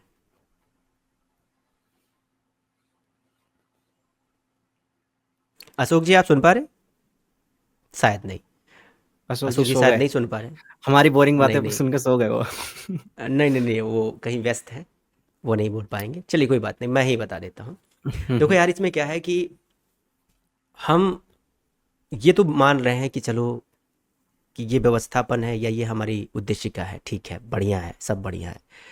लेकिन जब कोई भी मंदिर है या कोई भी व्यवस्था, जैसे आपने कहा कि बुद्ध बौद्ध है, चर्च है, मस्जिद है, क्यों इनको नहीं रखा गया उस कैटेगरी में? उसके कारण है, सबसे बड़ा कारण है, मैंने कहा ना, राजनीतिक।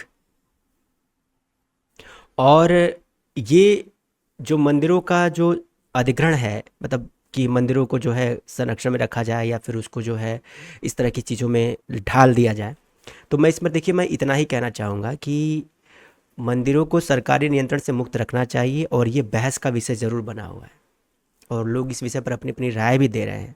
लेकिन इस बात से मैं आश्वस्त, मतलब अवश्य करना चाहता हूँ और इस पर आश्वस्त भी करना चाहता हूँ कि सनातन संस्कृति के लिए और भी संस्थान स्थापित करने की ज़रूरत है। जैसे वैदिक विश्वविद्यालयों की बात, जैसा कि मैंने कहा पहले ही, कि भाई ऐसा होता था, ठीक है। इसके अलावा संस्कृति के, जो हमारी सांस्कृतिक विरासत है, उसके आचार प्रचार या उसके प्रदर्शन की बात होनी चाहिए, उस पर फैलाव की बात होनी चाहिए, और इस पर व्यापक कदम उठाए जाने चाहिए। और ये काम जो है सरकार को और जो हमारी सनातन संस्कृति है, इन सबको मिलके करना चाहिए, जो भी कुछ संभव हो सके। आपने कहा कि भाई उनको स्वतंत्र रखा है और हमको भाई उस बेड़ी में बांध के रखा है, तो भाई ये चीज़ तो मेरे को भी समझ में नहीं आती। अब समझ में इसलिए नहीं आती क्योंकि इसका आंसर पॉलिटिकल है और मैं पॉलिटिकल बोलता नहीं हूँ। हम्म,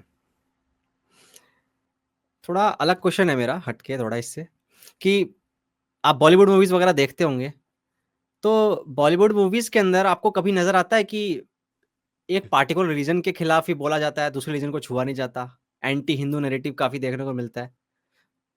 ये तो शुरू से है, पहले भी हम बचपन से मूवीज देखते आ रहे हैं, उसमें खान चाचा बड़े अच्छे उदार व्यक्ति हुआ करते थे, हम्म, और मंदिर का पुजारी बड़ा भ्रष्ट, और सेठ और साहूकार बड़ा ही करप्ट हुआ करता था। ये तो हम देखते आ रहे हैं।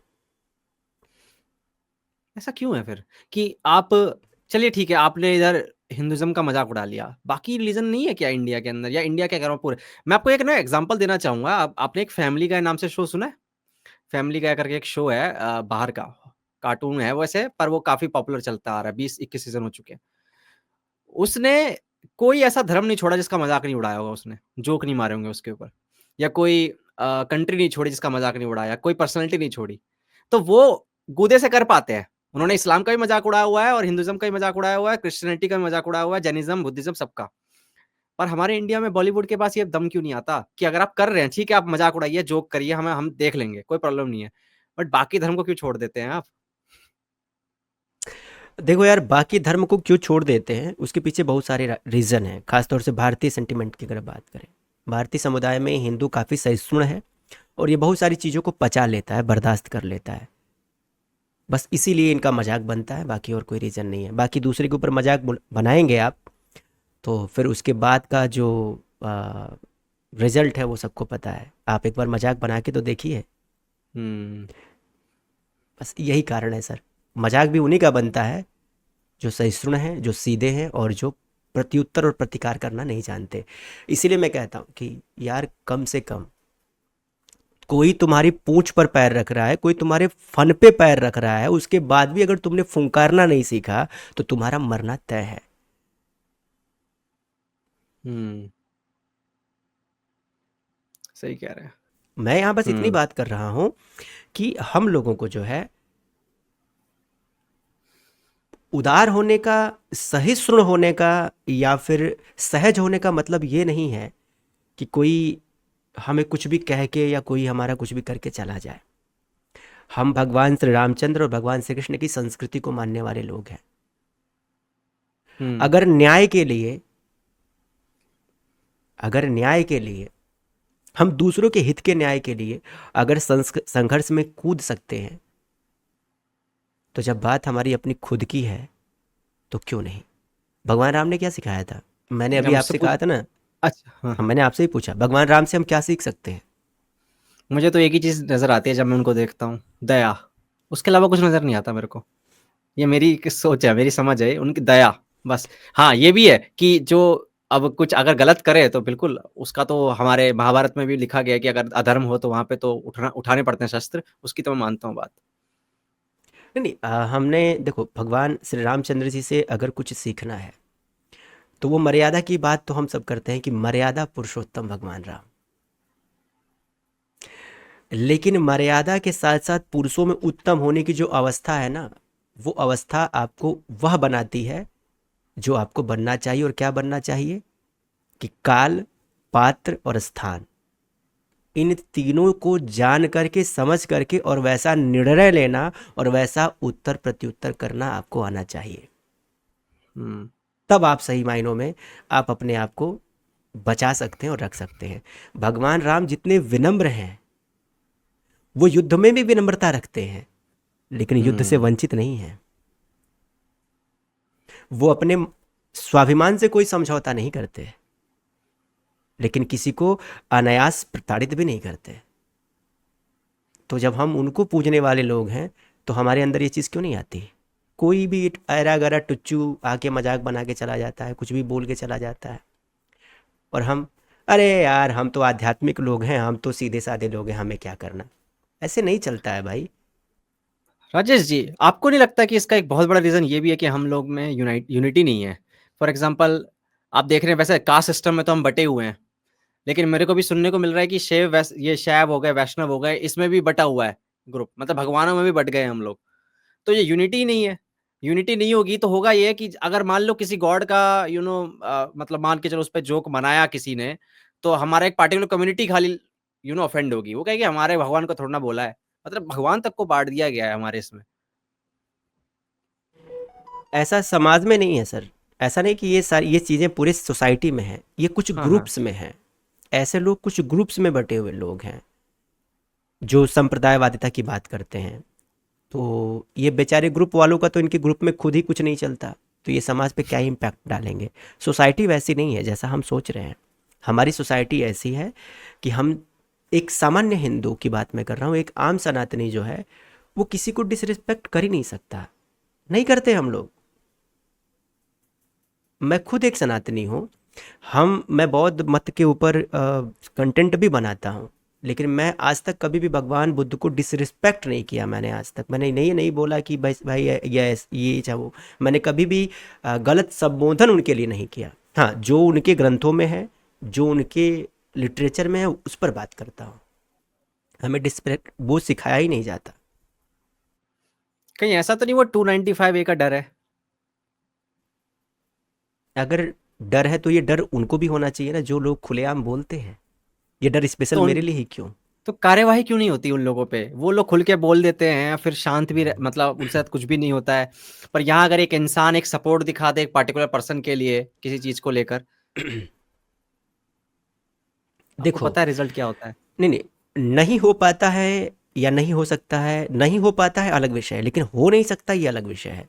देखो यार, कानून जितना मेरे लिए है उतना आपके लिए और उतना उनके लिए भी है।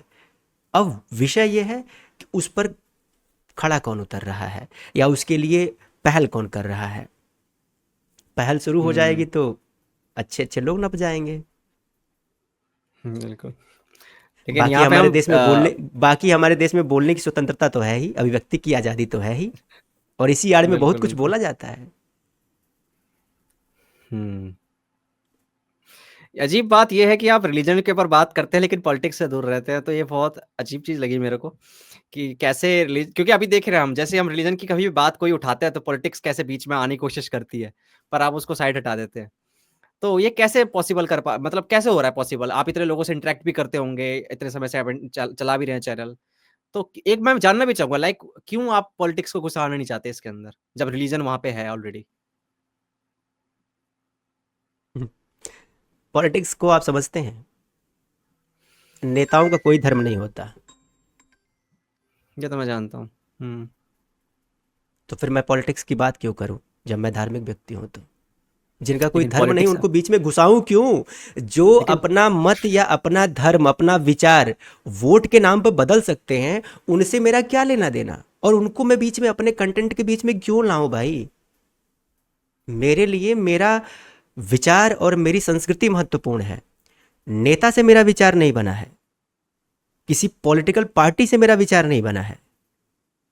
इसलिए मैं पॉलिटिकल पार्टीज को या पॉलिटिकल पॉइंट ऑफ व्यू से किसी चीज़ को देखना पसंद नहीं करता हूँ, और मैं किसी राजनीतिक परिप्रेक्ष्यों में बोलना भी पसंद नहीं करता हूँ, क्योंकि मुझे मालूम है नेता तो वो बोलेगा जहाँ उसको वोट मिलने वाला है। वही नेताजी आज जय श्री राम करेंगे, वही नेताजी कल कुछ और बोल देंगे। तो मैं अब उनसे अपना धर्म जज करवाऊँ? नेताजी कहेंगे तो मैं राम बोलूंगा, नेताजी कहेंगे तो मैं नमो बुद्धाय बोलूंगा। मैं वैसा नहीं हूँ, इसलिए मैं पॉलिटिक्स से दूर रहता हूँ। 1 घंटा 16 मिनट हुए यार। हर पता नहीं 5 चैनल साल वक्त का। में, बिल्कुल हर 5 साल में नेताजी का स्टेटमेंट बदल सकता है, लेकिन मेरा नहीं, और आपका भी नहीं बदलेगा। तो जरूर। इसीलिए अगर आपको सही मायने में काम करना है तो आप पॉलिटिक्स से जितना दूर रहेंगे उतना अच्छा है। जरूर जरूर। अशोक जी आ गए हैं या फिर जा चुके नहीं, हैं? अशोक जी ये अभी है हमारे। नहीं आए हैं, नहीं है। तो कुछ कहना चाहेंगे आखिर में, ज्यादा जाते मैसेज देना चाहेंगे ऑडियंस को? हाँ, आखिर में बस इतना कहना चाहूँगा कि आप जो भी दर्शक हैं उनके लिए कि किसी को भी सुनो, लेकिन यकीन तब तक मत करो जब तक आप उस चीज़ को क्रॉस वेरीफाई मत करो, एग्जामिन मत करो, क्योंकि दुनिया मायावी है और लोग भी मायावी हैं। और अभी हम पूरे इस चर्चा में बातचीत कर रहे थे, बहुत सारे प्रसंगों के ऊपर हम लोगों ने बात की है। क्या है ना कि सोशल मीडिया में जब हम आते हैं और जब हम किसी चीज़ को दे रहे हैं या कोई भी कंटेंट, आप किसी के प्रति भी पसंद नापसंद की थॉट रख सकते हो, मैं भी रख सकता हूँ। एक सपोज करो कि हम लोग एक यूट्यूबर ना होकर के हम लोग एक ऑडियंस हैं, दर्शक हैं हम और आप। हम्म तो हम्म। हम सबसे पहले क्या देखते हैं? मैं क्या देखता हूँ? मैं देखता हूँ कि इंसान की बातें सेंस बना रही हैं कि नहीं। सेंस बना रही हैं कि नहीं। लेकिन कभी कभी मन ऐसा भी करता है यार कि हमेशा सेंस की बात सुन सुन के सेंस पक गया है। कुछ बढ़िया सुनते हैं, कुछ जायकेदार सुनते हैं, कुछ मज़ेदार सुनते हैं, है ना? तो हमारे जो थॉट्स हैं ना, वो समय समय पर और हम्म परिस्थिति के अनुसार बनते और बिगड़ते हैं।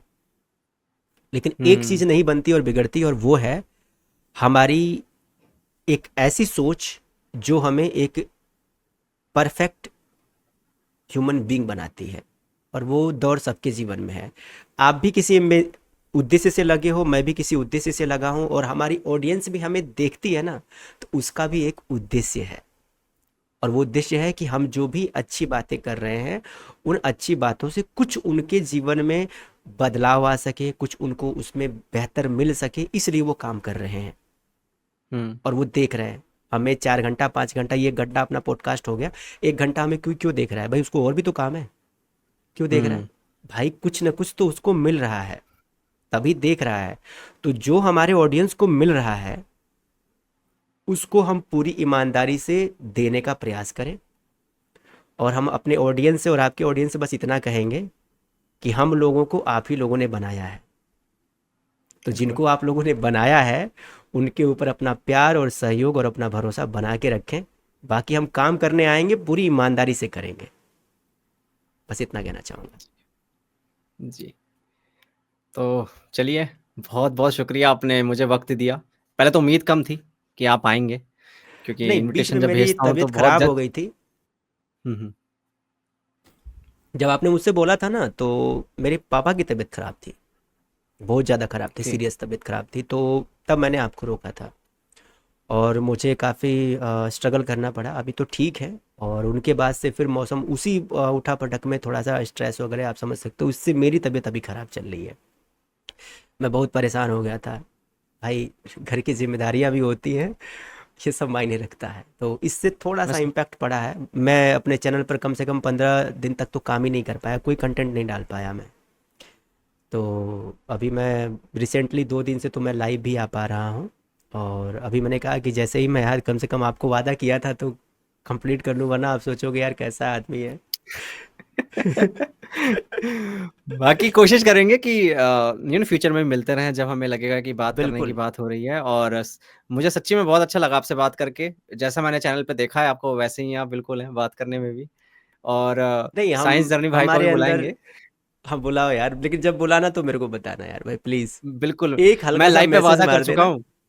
आपको पता है, मैं अपने लाइव पे वादा कर चुका हूँ। पहली बार लाइव आया था संडे को, तो सबने बोला हुँ, अगर आप हुँ, इन दोनों को ले आए ना, तो आप धमाल हो हुँ। जाएगा। तो मैंने बोला सनातन समीक्षा जी से तो मेरी बात होने वाली है, उनसे तो मैं बोल दूँगा, पर साइंस जर्नी एक ऐसे इंसान है जिन जो एक तरीके से ये समझ लीजिए कि मैं अपनी दोस्त को बोल भी रहा था कि दाऊद इब्राहिम को शायद आप ढूँढ निकालें, लेकिन साइंस साइंस जर्नी का कॉन्टैक्ट मिलना, इन्विटेशन उनको भेजना बहुत मुश्किल है। तो अगर वो हो नहीं, जाए तो आपको बहुत चाहिए अच्छी क्या? बात है। नहीं, आपको मैंने उनका कॉन्टैक्ट इंस्टाग्राम पे तो चाहिए? कर मुझे हुँ। ईमेल आईडी मिल जाए, कुछ मिल जाए, वो कहीं ईमेल आईडी मुझे उनकी नहीं मिली। और ना उनका मुझे इंस्टाग्राम पे तो अलाउ ही नहीं कर रखा उन्होंने ऐसा कुछ। ट्विटर पे मुझे लगता है उन्होंने शायद वेरिफाइड वाला ना कर रखा हो सीन, नहीं तो मैं उनको वैसे भी नहीं भेज पाऊँगा। मेरे पास उसकी एक ईमेल आईडी है, उस ईमेल आईडी से उसने मुझे स्ट्राइक दी थी मेरे चैनल पे। क्या यादें हैं। वो मैं हाँ, वो मैं आपको देता हूँ। एक भी अच्छी याद नहीं है आपकी? एक तो अच्छी याद होगी यार साइंस जर्नी के साथ कि हमने बैठ के कॉफ़ी पी थी। नहीं, कॉफ़ी वो अब भी उसके साथ। सोचो तो ट्विटर पे ब्लॉक कर दिया, व्हाट्सएप ग्रुप से निकाल दिया, स्ट्राइक दे दी। कोई सा अच्छा होना चाहिए।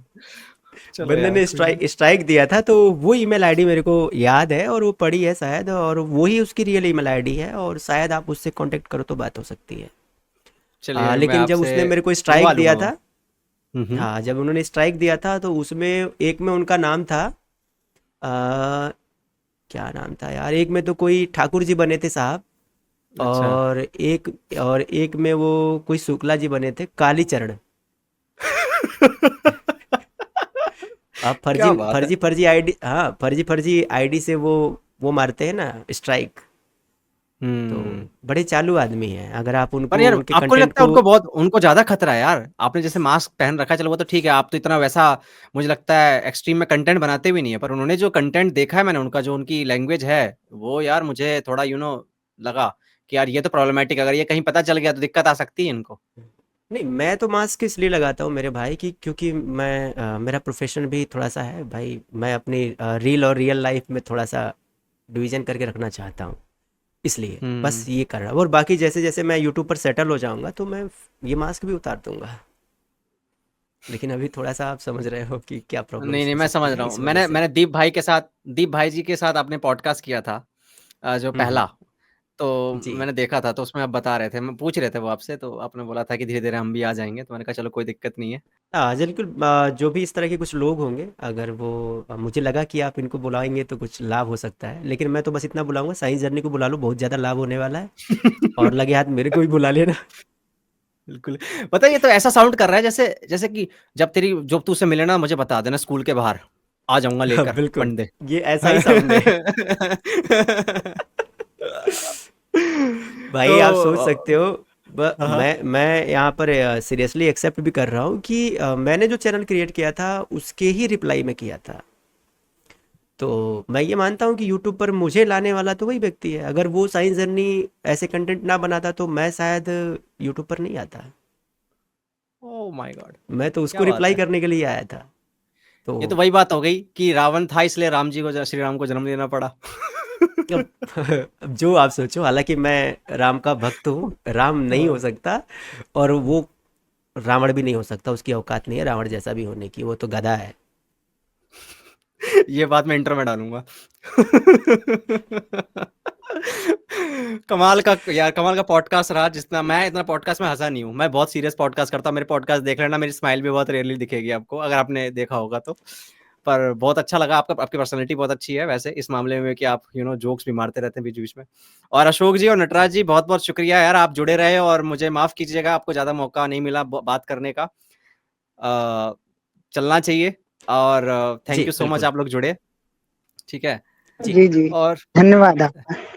बिल्कुल, बिल्कुल नटराज जी मैं और लाइव सब। देखता हूँ, मैं लाइव देखता रहता हूँ आप लोगों के। कल पूरा लाइव देखा था 3.5 घंटे का बैठ के रात में और कृष्णा भी देख रहा था मेरा दोस्त है और यहीं बैठा है। तो वो कह रहा था कि आवाज़ किसकी आ, है? मैंने बोला मेरी ही आवाज़ है, मेरे ही चैनल पे रिएक्शन हो रहा है और मुझे बहुत अच्छा लग रहा था, मैं हम्म, पूरा देखा मैंने। और सच्ची में पता है जब ये वाला मैंने पॉडकास्ट किया था, संडे को रिलीज हुआ था ये। मैं 1 महीने पहले शूट करता हूँ वैसे, तो सैटरडे को रिलीज हुआ था ये। तो अगले दिन मुझे भार्गव भाई जो यूएस में है अभी कैलिफोर्निया में, उनका मुझे बहुत सारे वॉइस मैसेज आ गए सुबह सुबह 10-15, और 2-3 पीडीएफ की किताबें आ गई कि रवि तू गधा है। तूने यार ये सवाल नहीं पूछा, तूने ये सवाल नहीं पूछा, तुझे फैक्ट नहीं पता था, तू वहां काउंटर क्यों कर सकता था। तो उन्होंने फिर मैंने बुक्स वगैरह पढ़ी, फिर मैंने देखा कि ओ माय गॉड यार इन्होंने बहुत कुछ कहा है। तो देखिए मैं तो ऐसा उतरता हूँ ऐसा स्टूडेंट, तब सीखता हूँ। अब दोबारा जैसे साइंस जर्नी आ गए मेरे आगे और उन्होंने ये कुछ बोला, तब मैं उनको काउंटर कर पाऊंगा। तो चलिए सीखने के लिए तो हम सब आए हैं ही हैं यूट्यूब पे, और मेरा नहीं, पॉडकास्ट चैनल है, मैं तो सीखता ही हूँ। बिल्कुल हम सब सीखते हैं यार। जैसे आज आप हो, ये दौर हमने भी तय किया है, सफ़र हमने भी तय किया है।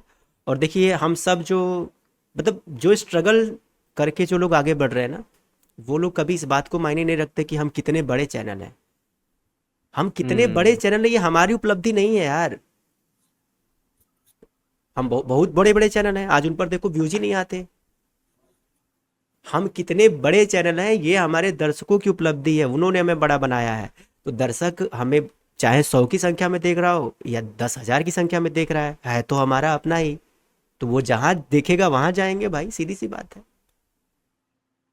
तो हमें ये सोचना चाहिए, हमें ये ईगो नहीं पालना है भैया कि हम बहुत बड़े हो गए हैं, बहुत तुर्रम खां हो गए हैं। ऐसा कुछ नहीं होता भाई, सब लोग बड़े बनते हैं, कोई बड़ा पैदा थोड़ी हुआ है यहाँ पे। बिल्कुल। तो सबका तो सम्मान होना चाहिए, और आपका एफर्ट काफ़ी अच्छा लगा मुझे। तो शुक्रिया शुक्रिया। तो अब चलने का वक्त हो गया है, जी ठीक है, बिल्कुल, और और मैं आपने दोबारा मुझे जल्दी बुलाया इसके लिए धन्यवाद। और हम फिर मिलेंगे कभी जब आप चाह बिल्कुल बिल्कुल आमंत्रित करोगे। बाकी बिल्कुल जय बिल्कुल। सिया राम। जय सिया राम, जय सिया राम। चलिए चलते हैं। जी। जैसे जय श्री राम नटराज जी।